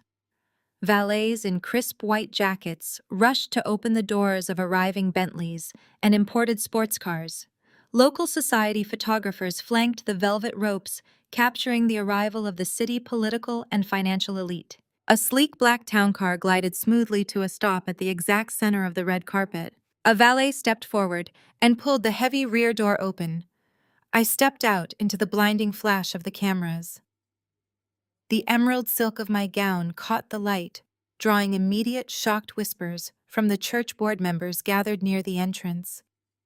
They recognized the pastor disappointing eldest daughter, but they could not reconcile their memories with the woman walking toward them. I did not lower my head. I did not rush toward the side entrance. I walked straight up the center of the red carpet, the fabric of my dress sweeping the velvet runner. At the main entrance, a burly security guard in a dark suit held up his hand, blocking my path. "Invitations only, Mom," he said, his voice gruff. I did not break my stride. I reached into my beaded clutch and pulled out a heavy gold-embossed credential card. I did not steal it from my parents. I did not forge it. It had been handed to me directly across a metal interrogation table by the federal government. I pressed the VIP pass flat against the guard chest. He glanced down at the gold foil, checked my name against his master digital ledger, and immediately stepped aside, pulling the heavy oak door open for me. The ballroom was a masterpiece of untaxed opulence. Massive crystal chandeliers hung over tables draped in white silk. Towers of imported champagne stood in the corners. I stood at the top of the grand staircase, looking down at the sea of wealthy donors. My corrupt family was preparing to bleed dry. Near the center of the room, standing beside an elaborate ice sculpture, was a man in a perfectly tailored tuxedo. He held a crystal glass of club soda, looking entirely at ease among the Atlanta elite. Supervisory Special Agent Vance. A few feet away, blending seamlessly into a group of banking executives, was Special Agent Reynolds. They were already inside. They had been drinking the church-expensive champagne for an hour. Agent Vance casually lifted his glass, taking a slow sip. Over the rim of the crystal, his eyes found mine. He gave a single, imperceptible nod. The trap was permanently locked. I descended the sweeping marble staircase, and the entire atmosphere of the room seemed to shift. I moved with a slow, deliberate grace, parting the dense sea of Atlanta political and financial elite like absolute royalty. The heavy emerald silk of my custom gown brushed against the polished floorboards, a stark contrast to the faded, sensible suits I had hidden behind for the last decade. For years, I had allowed my family to cast me as the plain, unremarkable background character in their glittering production of wealth and faith. Tonight, I was the director, and they were merely actors completely unaware that the play was already over. I glided past tables draped in white satin and towering centerpieces of imported lilies. Wealthy real estate developers, city council members, and generational socialites turned their heads, their polite conversations dying in my wake. They recognized the pastor's eldest daughter, but they could not reconcile their memories with the woman cutting through their ranks with the precision of a hunting falcon. I did not lower my gaze. I did not shrink away from their stares. I held my head high, feeling the solid, reassuring weight of the federal agent standing at every exit. Across the ballroom floor, right beside an elaborate cascading champagne fountain, Vivian spotted me. I watched the perfectly constructed mask of the joyful pastor wife shatter into a million jagged pieces. Her eyes widened in absolute shock, and her manicured hand twitched, dropping her crystal flute directly onto a passing waiter's silver tray. She marched toward me, moving with frantic, desperate speed. Marcus was right behind her, flanking her left side. His face was a sickly shade of gray, and his tuxedo shirt was already damp with terrified sweat. He looked exactly like a man who knew he was walking toward his own execution. Vivian intercepted me near a massive arrangement of white orchids. Her fingers dug into her expensive clutch as she leaned in. "What on earth are you doing here?" she hissed, her voice dropping to a venomous whisper, barely audible over the live jazz quartet playing on the stage.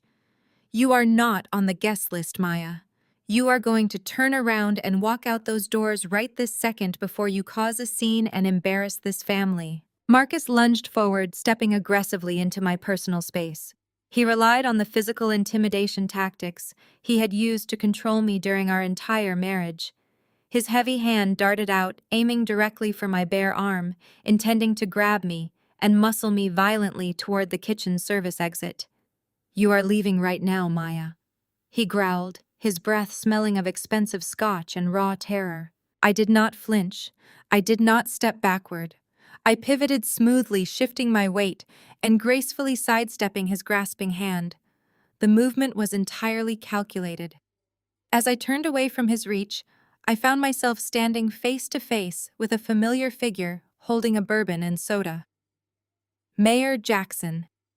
"How absolutely wonderful to see you tonight," I said, my voice projecting a bright, ringing clarity that forced my mother and my soon-to-be ex-husband to freeze instantly in their tracks. The mayor of Atlanta turned around, his face breaking into a wide, delighted grin.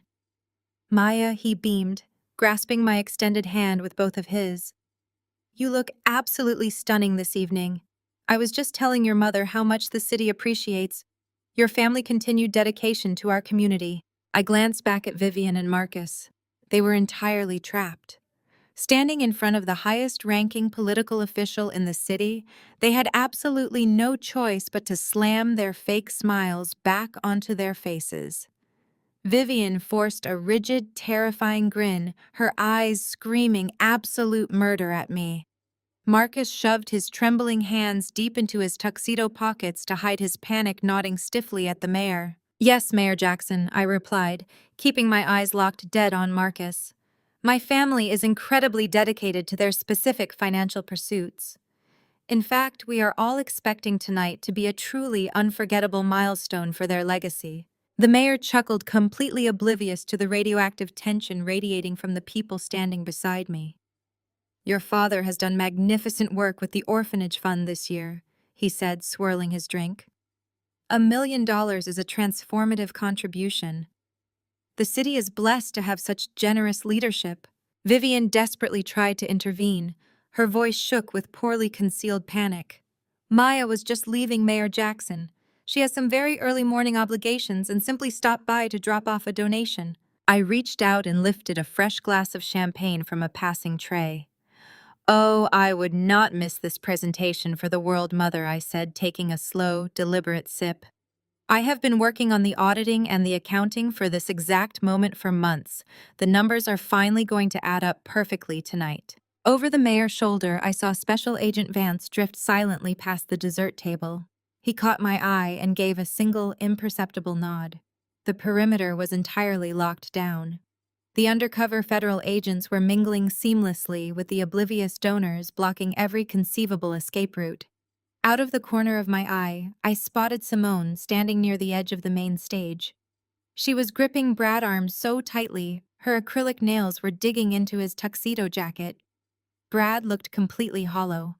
He kept staring at his deactivated smartphone, waiting for a digital miracle that I had personally ensured would never come. A soft chime echoed through the massive ballroom speakers. The jazz quartet abruptly stopped playing. The heavy crystal chandeliers dimmed down to a warm golden glow, shifting the focus of the 500 wealthy guests entirely to the brightly lit main stage. The ambient chatter of the room faded into an expectant, reverent hush. Pastor Thomas stepped up to the clear, lucite podium. He adjusted his microphone, bathing in the total adulation of his congregation. His face was slick with nervous sweat, but his practiced, booming voice filled the silent room. "Welcome, brothers and sisters," he projected, raising his arms in a sweeping gesture of magnificent false grace. "Tonight we celebrate 20 years of faith, family, and profound generosity. And there is no greater example of that generosity than my own flesh and blood." He gestured grandly toward the front row. "I ask you to welcome to the stage my brilliant son-in-law, Brad, my beautiful daughter, Simone, and my trusted advisor, Marcus. Tonight we honor their staggering $1 million contribution to our sacred orphanage fund." A slow creeping push focuses entirely on my face as I sit perfectly still at the center table. The golden glow of the crystal chandeliers reflects in my eyes, but I feel absolutely nothing but cold, sharp clarity. The camera of my own perspective pans smoothly up toward the brightly lit stage, where my family stands bathed in the adulation of 500 of the wealthiest citizens in Atlanta. Pastor Thomas steps back from the clear, lucite podium, his face stretched into an expression of profound, manufactured reverence. He turns and places a heavy, affectionate hand on Marcus' shoulder, transferring the microphone with the solemn gravity of a king passing his crown. Marcus accepts the microphone with a practiced, humble bow of his head. He steps up to the podium, gripping the edges of the lucite with hands that I know are trembling, but he hides it brilliantly. He is a master of the corporate pitch, a man who has spent a decade selling toxic assets wrapped in beautiful packaging. When the Lord blesses you with abundance, it is not a signal to build higher walls. Marcus projects his voice rich and thick with calculated emotion. It is a divine mandate to build longer tables. We are not owners of this wealth. We are merely stewards tasked with lifting up the most vulnerable among us. He pauses, letting the silence stretch, knowing exactly how to play the acoustics of the historic ballroom. He turns his head and gestures gracefully toward Simone and Brad. "My beautiful sister-in-law Simone is currently carrying a miracle." Marcus continues, his voice dropping an octave to convey deep personal vulnerability. "As many of you know, this is a high-risk pregnancy. It has been a season that has tested our family faith in unimaginable ways. But the Lord is building a fortress of protection around her and this child." When Brad and I looked at our financial blessings this year, we knew immediately that we had to give back to the children who do not have a fortress of their own. The orphans who need a home. Simone places both hands protectively over her stomach, lowering her head in a flawless display of meek piety. A single perfect tear slips down her cheek, catching the stage lights. Brad steps closer to her, wrapping a supportive arm around her waist. He stands tall, puffing out his chest, the absolute picture of the successful, benevolent benefactor. His posture screams generational wealth and elite philanthropy. Only I can see the rigid, terrified tension locking his jaw. Only I can see the frantic, erratic pulse beating against the collar of his expensive tuxedo shirt. He knows his accounts are locked. He knows his career is already dead. But his deeply ingrained arrogance and absolute refusal to face reality have forced him onto this stage, clinging desperately to the illusion of his supremacy until the very last possible second. The audience is completely captivated. Elderly socialites are dabbing their eyes with linen napkins.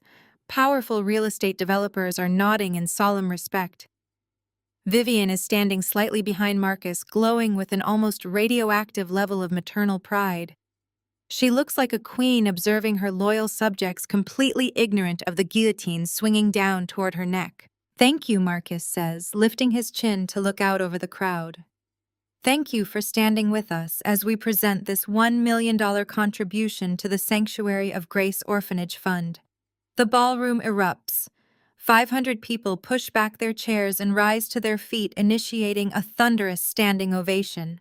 The sound of applause bounces off the high vaulted ceilings, a deafening roar of validation for a family of absolute frauds. I do not clap. I reach down and pick up the sleek silver tablet resting silently next to my untouched dinner plate. I place my hands on the edge of the table and push my chair back. The scrape of the wooden legs against the polished floorboards is lost entirely in the ovation, but my movement acts like a sudden violent disruption in the room energy. I stand up. The emerald silk of my custom gown catches the light, drawing the immediate attention of the wealthy donors at the neighboring tables. "Excuse me," I say. I do not scream. I do not shout. I use the precise cutting vocal projection I learned in high school debate competitions. It is a sharp, piercing tone that slices directly through the chaotic noise of the applause. The sound of my voice echoes sharply through the ballroom. The donors standing near me freeze their hands, stopping mid-clap. The ripple of confusion spreads outward from my table like a stone dropped into a still pond. Within 5 seconds, the thunderous standing ovation dies into an awkward, suffocating silence. 500 pairs of eyes turn to look at me. I step out from behind my table and begin to walk toward the main stage. The rhythmic striking of my heels against the floorboards sounds like a ticking clock in the dead quiet room. The crowd parts for me instinctively, stepping back to create a clear, wide aisle. Out of the corner of my eye, I see Special Agent Vance casually button his suit jacket. Special Agent Reynolds subtly shifts his weight, blocking the main service corridor. The federal net is pulled entirely tight. On the stage, the carefully constructed performance violently collapses. The color completely drains from Marcus' face, leaving his skin the color of wet ash. He grips the podium so tightly his knuckles look like they might shatter. Brad's proud posture crumbles instantly, his broad shoulders slumping forward in sheer panic as he recognizes the silver tablet in my hand. Simone's hand drops away from her stomach, her mouth falling open in a silent scream. Pastor Thomas steps forward, his pastoral smile replaced by a look of furious, bewildered authority. "Maya," he says, his voice tight with warning. "Maya, this is not the time to be up here. Return to your seat immediately." I do not stop. I glide up the 3 velvet-covered steps onto the stage, moving with a calm, devastating grace. I walk right past my father, completely ignoring his command. I stop directly beside the lucite podium, turning my back to my terrified family to face the sea of wealthy donors. I hold the sleek tablet up, tapping the screen once to wake it. "That is a beautiful speech, Marcus." I project my voice perfectly leveled and chillingly clear, ensuring every single word rings out through the ballroom speakers. But before we clap, the donors might want to know why that $1 million check bounced this morning. The silence that slammed down over the ballroom was absolute and suffocating. From my vantage point, looking directly over my own shoulder, I watched the sheer terror ripple across the faces of the people standing on the stage. The arrogant, triumphant glow completely vanished from Marcus, leaving his skin a sickly shade of gray. His eyes darted frantically toward the exit doors, but his feet remained frozen to the floorboards. Simone let out a strangled, gasping sound, her hands dropping away from her carefully positioned pregnancy pose as the reality of my words hit her. Pastor Thomas was the first to react. The polished facade of the benevolent spiritual leader dissolved into blind, desperate rage. He slammed his hand flat against the clear, lucite podium, causing a sharp crack to echo through the quiet room. "Turn her microphone off!" Thomas bellowed, pointing a shaking finger toward the back of the room. "Security, remove this woman from the stage immediately. Sound booth, cut the power right now. I command you to cut the audio." High above the ballroom floor inside the glass-enclosed sound booth, the audio engineer did not move a single muscle. He was wearing a black polo shirt and a headset looking entirely like a standard venue employee. But he was an undercover technician for the federal government. He simply leaned back in his leather chair, crossed his arms over his chest, and stared down at the stage, allowing my perfectly clear audio feed to remain wide open. I did not even look at my father. I stepped smoothly to the side of the podium, where the primary audiovisual connection port rested. With practiced calm precision, I took the synchronization cable and plugged it directly into the base of my silver tablet. High above our heads, the massive LED screens that spanned the entire back wall of the stage flickered. The towering gold crest of the Sanctuary of Grace vanished into blackness.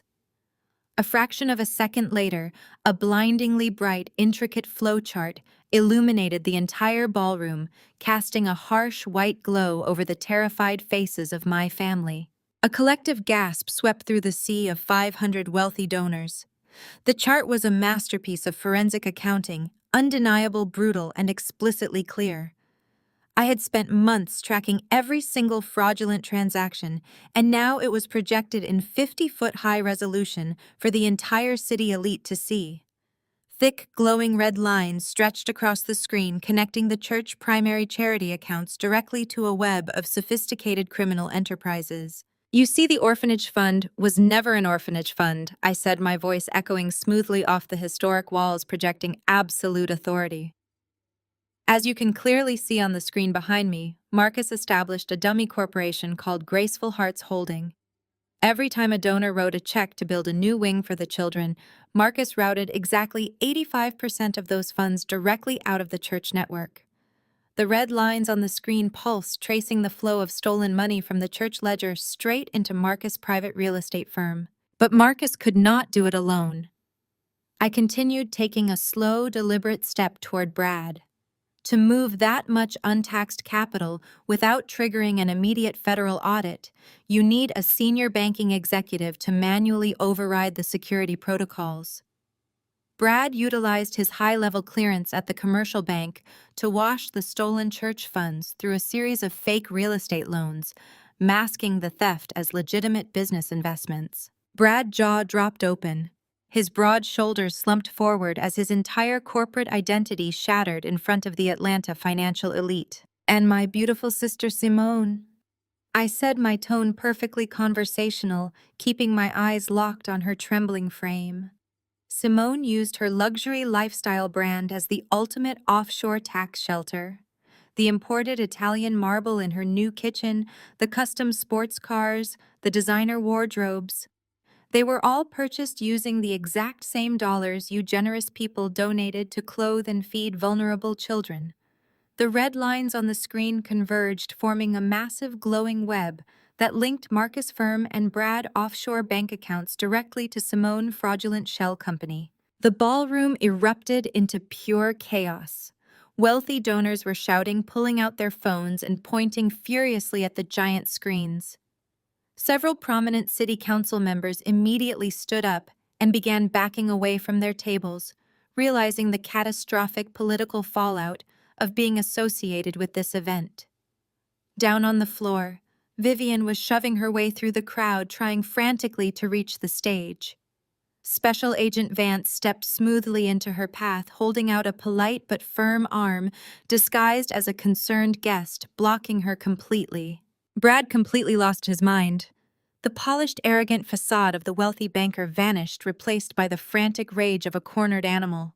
He lunged forward, his face flushed dark crimson, pointing a shaking finger directly at my face. "You are lying," he screamed, his voice cracking over the microphone feedback. "This is a complete fabrication. You are a deranged, jealous woman, and I will sue you into absolute oblivion. I will take everything you have. You are going to prison for defamation." I looked at Brad with complete and utter pity. I tapped the screen of my tablet once more, bringing up a new slide. This slide displayed exact bank routing numbers, timestamps, and holding account balances. "I highly doubt that, Brad," I said, projecting my voice clearly over his frantic screaming, "because this morning at precisely 6 in the morning, federal agents seized the Cayman Island accounts. I read the numbers perfectly from the screen. Account number ending in 4409 currently has a balance of 0.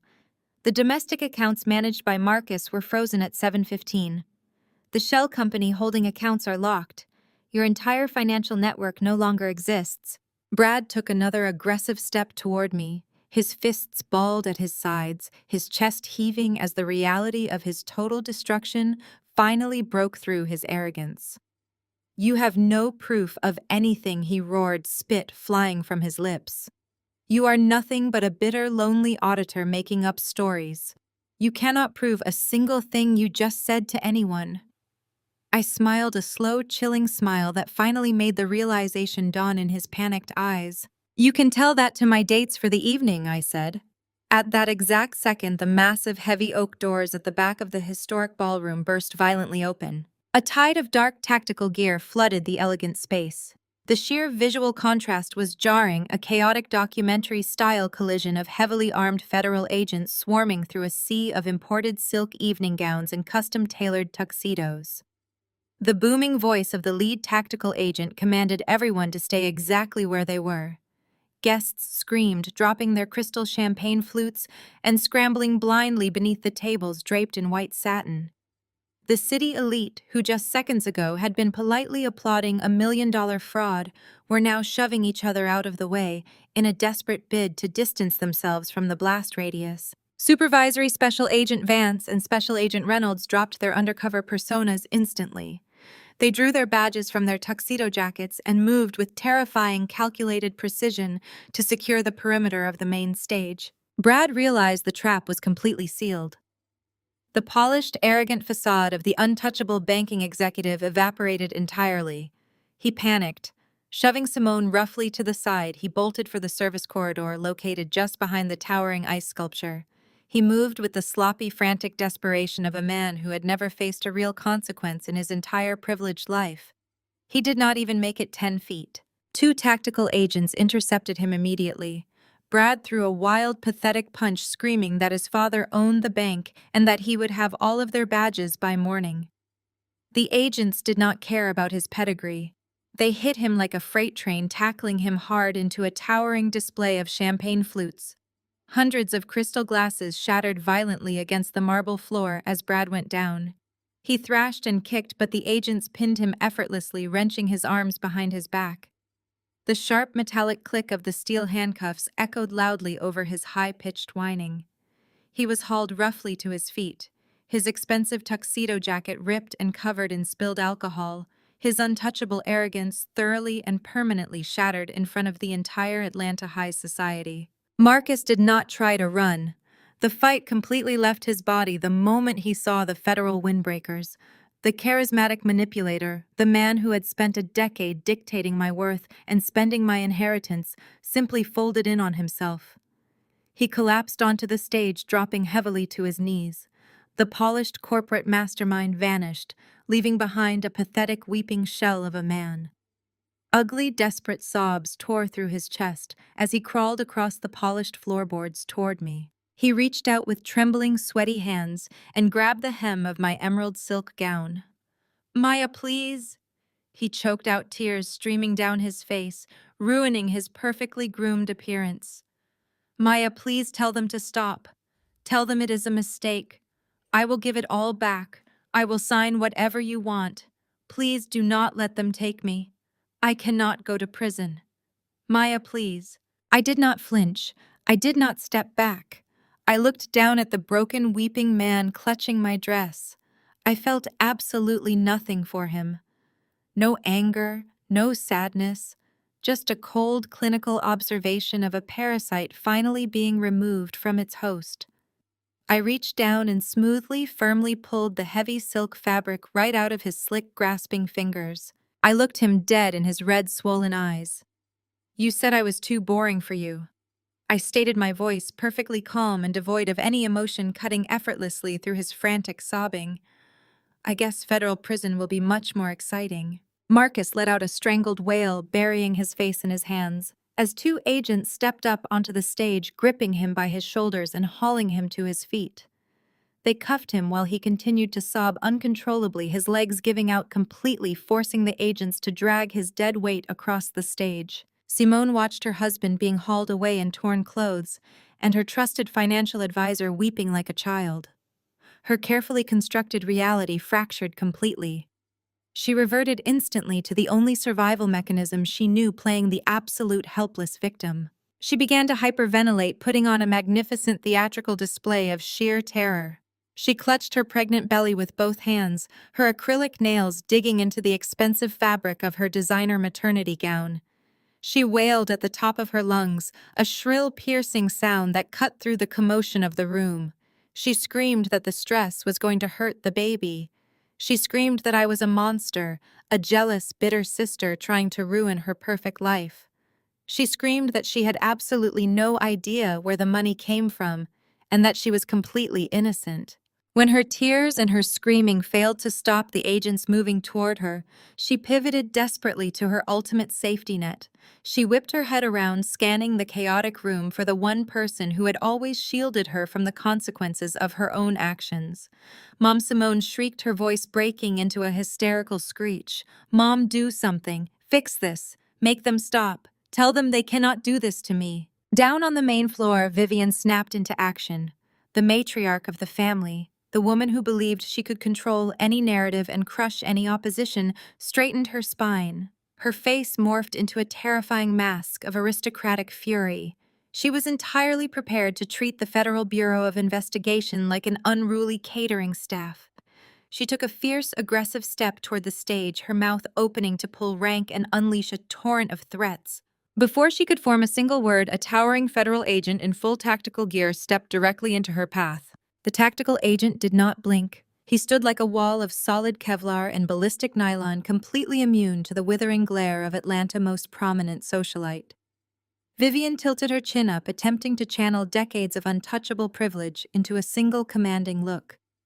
She opened her mouth to demand his badge number, to threaten his pension, and to summon the chief of police who she believed was on her personal payroll. Special Agent Vance stepped smoothly out from behind the tactical wall. He held a thick stack of manila folders in his right hand. His expression was dangerously calm. "Vivian Jackson," he said, his voice carrying the terrifying weight of absolute federal authority.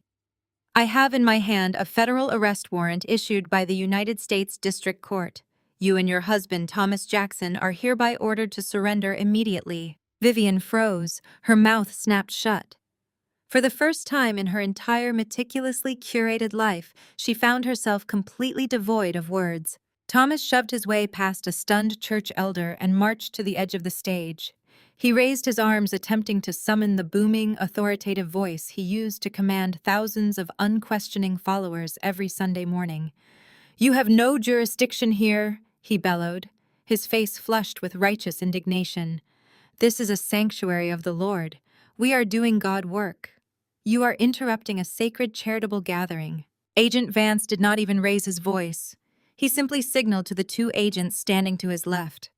"You are standing in the middle of an active crime scene, Mr. Jackson, and you are both under arrest for multiple counts of aggravated tax evasion, wire fraud, and conspiracy to commit international money laundering."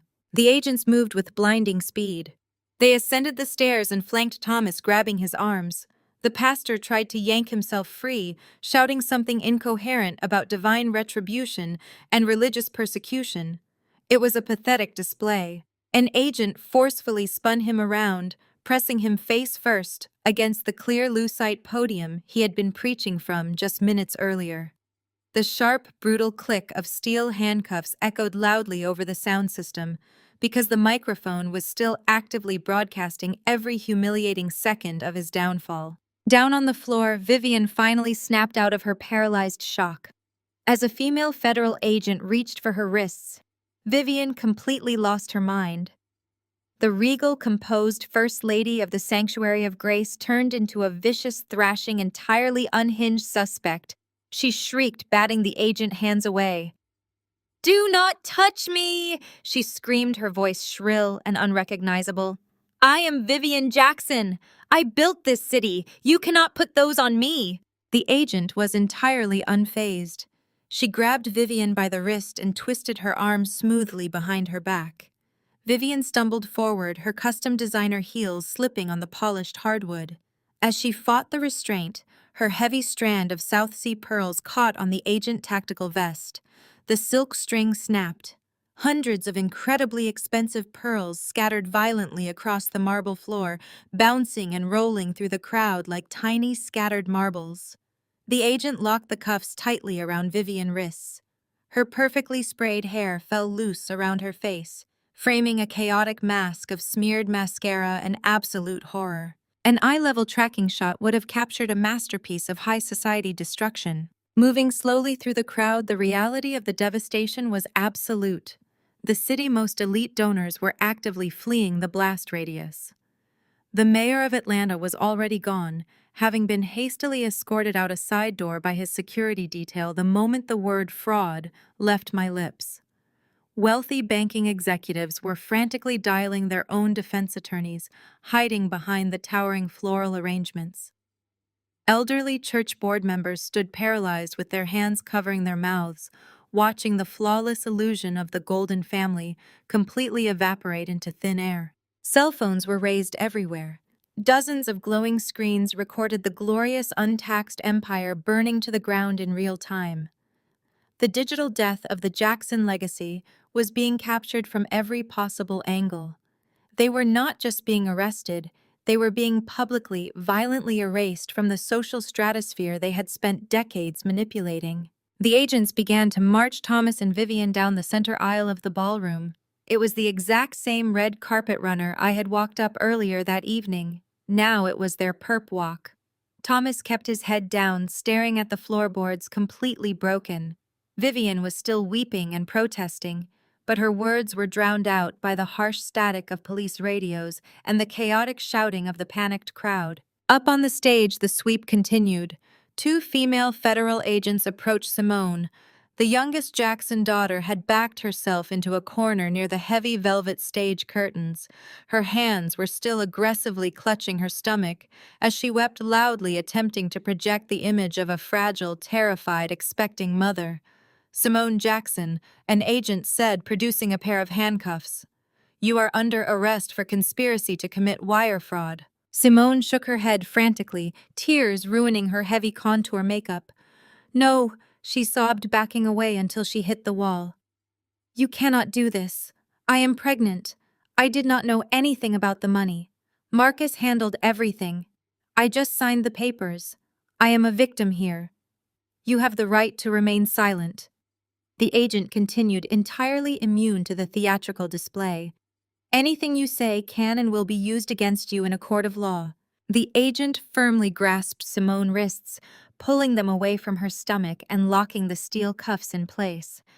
The cold, hard reality of the metal biting into her skin finally shattered Simone's illusion. The terrified pregnant victim act instantly vanished, replaced by the vicious, toxic entitlement she had wielded against me since childhood. Simone whipped her head around, locking eyes with me where I stood calmly near the center of the stage, her face contorted into a mask of pure, unadulterated hatred. Her eyes burned with a venomous fury that she could no longer hide behind a sweet, innocent smile. "You ruined my life!" she screamed at me, her voice cracking with raw malice.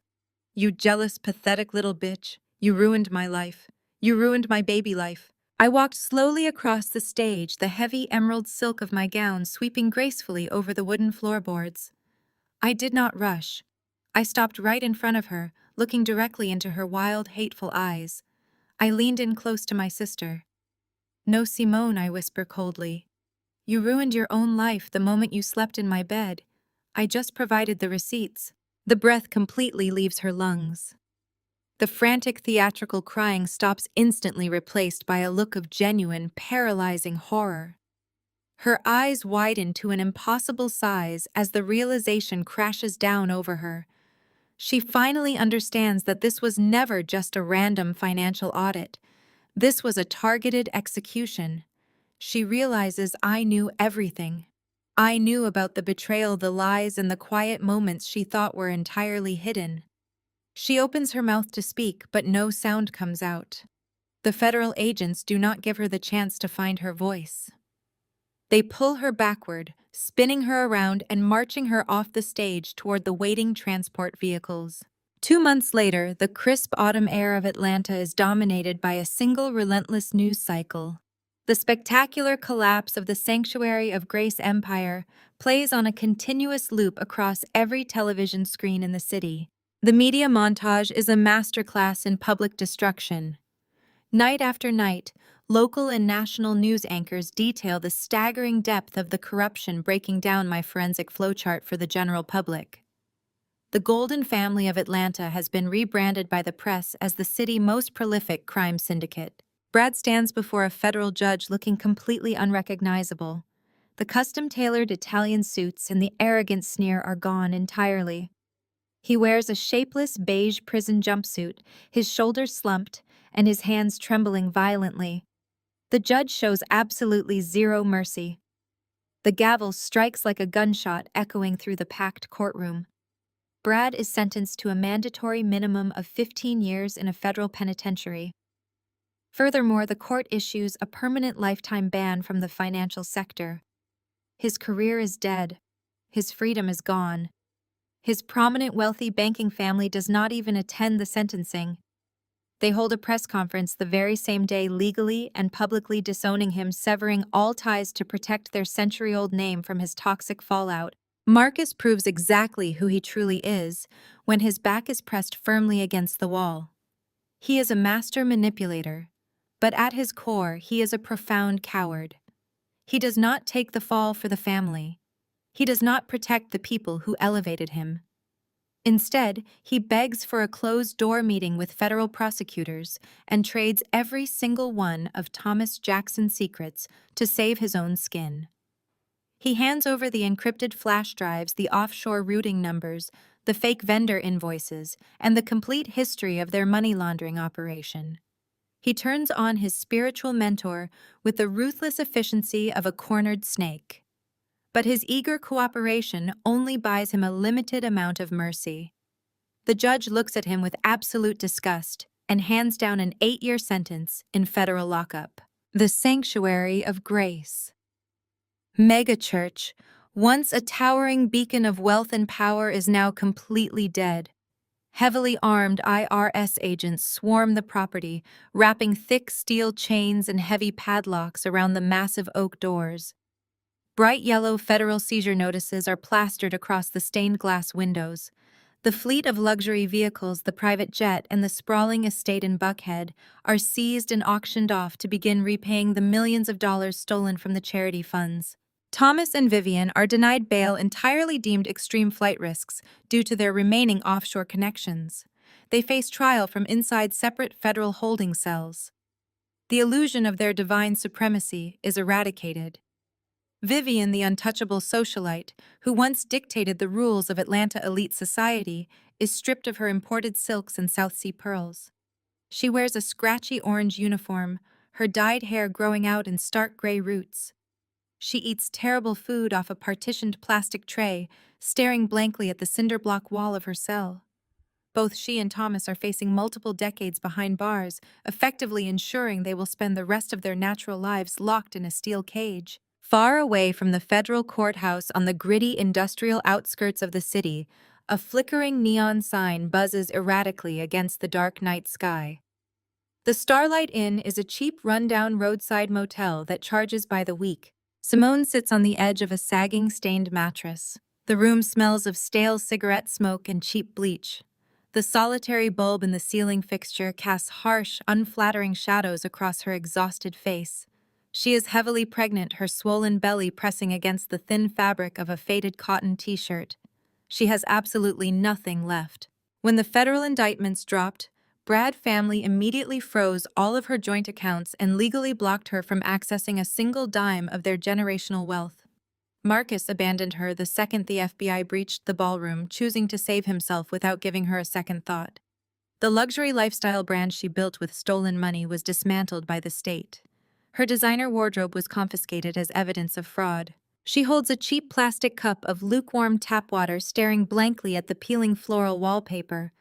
The high society friends who used to drink expensive mimosas in her custom marble kitchen now actively pretend she does not exist. Her phone never rings. She is completely and utterly ostracized by the very world she once ruled with an iron fist. She is a queen without a kingdom, exiled to the gutter, left entirely alone with the crushing weight of the life she destroyed. The camera transitions violently from the damp darkness of the roadside motel into a world of blinding crisp sunlight. A smooth, continuous panning shot circles perfectly around me. I am standing in the center of my new ultra-modern penthouse office. Floor-to-ceiling glass walls offer an unobstructed panoramic view of the sprawling Atlanta skyline. I am no longer looking up at the elite from the shadows. I am standing directly above them. My custom-tailored ivory suit catches the morning light. The fabric is immaculate, the cut razor-sharp. I rest my hands on the edge of a massive slab of polished black marble that serves as my desk. The silence inside my private suite is absolute, completely soundproofed against the chaotic hum of the city below. Outside my glass doors, Apex Forensics is a hive of relentless high-stakes activity. I watch dozens of my top-tier forensic accountants and junior analysts moving briskly through the open concept floor plan. The firm has exploded into a multi-million-dollar powerhouse overnight. The spectacular public takedown of the Sanctuary of Grace network served as the ultimate global marketing campaign. I did not just expose a local fraud. I dismantled a heavily protected international syndicate with surgical precision. Corporate boards, Fortune 500 companies, and federal regulatory agencies now pay exorbitant retainer fees just to keep my firm on speed dial. They saw what I did to my own flesh and blood. They saw me tear down my own family without a single ounce of hesitation. They know exactly what I am capable of doing to a stranger. I am highly respected, fiercely independent, and entirely untouchable. Resting on the pristine surface of my marble desk is a single manila folder. It contains the final legally binding decrees of my divorce. I trace my finger over the heavy embossed paper, feeling a deep, profound sense of satisfaction. My ex-husband had tried to lay claim to the sudden massive valuation of Apex Forensics. He brought a team of aggressive lawyers attempting to bleed me dry in the settlement, but he completely forgot who he was dealing with. I audited his hidden assets, exposed his undisclosed shell accounts, and mathematically destroyed his legal arguments before we even reached a courtroom. The settlement was a flawless tactical strike. I retained every single ounce of my wealth, my intellectual property, and my absolute freedom. He walked away with exactly what he deserved, which was nothing. The toxic dead weight of my past has been completely severed. I excised the parasites from my life with the exact same ruthless efficiency I used to balance a fraudulent ledger. There are no more manipulative guilt trips. There are no more condescending family dinners where I am treated like an insignificant afterthought. There are no more shadows cast by my parents or my sister. There is only peace. A soft chime from my private intercom interrupts the quiet of the penthouse. My executive assistant speaks through the crystal-clear audio feed announcing that my 10 o'clock appointment has arrived. "Send him in," I say, my voice steady and commanding. The heavy frosted glass doors glide open. A sharply dressed man in his late 50s steps into the penthouse. He wears a bespoke charcoal suit and carries a slim leather briefcase, but I can immediately spot the rigid, nervous tension locking his shoulders. He is a senior executive board member from one of the largest national commercial banks in the country. He represents an institution that manages hundreds of billions of dollars, and he is terrified of me. He knows exactly what I did to Brad's offshore banking empire. He watched the news footage of a senior executive being tackled by federal agents into a table of champagne flutes. He knows that when Apex Forensics begins digging, no buried secret survives the excavation. He has flown directly to Atlanta to secure my services. He is here to hire the apex predator to audit his own internal departments before the federal government decides to do it for him. He wants to pay me an absolute fortune simply to ensure I am fighting on his side of the boardroom table. "Please come in and sit down," I say, gesturing gracefully toward the plush leather armchairs positioned in front of my desk. The executive nods, wiping a faint sheen of sweat from his brow as he crosses the expansive room. I do not sit immediately. Instead, I walk over to a sleek, recessed crystal bar built directly into the dark mahogany wall paneling. I pick up a heavy cut glass decanter and pour a generous measure of 50-year-old Kentucky bourbon into two lowball glasses. The rich amber liquid catches the sunlight, reflecting a warm, golden glow against the crystal. I walk back and hand one of the heavy glasses to the executive. He accepts it with a grateful, trembling nod, treating the glass like a lifeline. I take my own glass and walk slowly around to the front of my desk, leaning back casually against the cool marble. I take a slow, appreciative sip. The bourbon burns perfectly smooth, sliding down my throat. It tastes like absolute victory. It tastes like a life entirely unburdened by the toxic, suffocating weight of family loyalty. The executive opens his briefcase, pulling out stacks of dense, highly classified financial reports. He begins to explain the complex, vulnerable areas of his banking network, his voice tight with lingering anxiety. I listen to him with calm, unwavering focus. I watch his hands shake slightly as he points to the numbers. I already know exactly where the money is hiding. I always do. As the executive continues speaking, his words fade slightly into the ambient background. The camera pushes in slowly, isolating my face as I lower the crystal glass. The golden light of the Atlanta sun illuminates my features, highlighting the sharp, victorious glint in my eyes. I tilt my head slightly, breaking the fourth wall and looking directly into the center of the camera lens. They always say blood is thicker than water. I say, my voice chillingly calm and layered with absolute lethal confidence, but they forget. Numbers do not lie, and vengeance is the best kind of audit. The screen cuts instantly to black.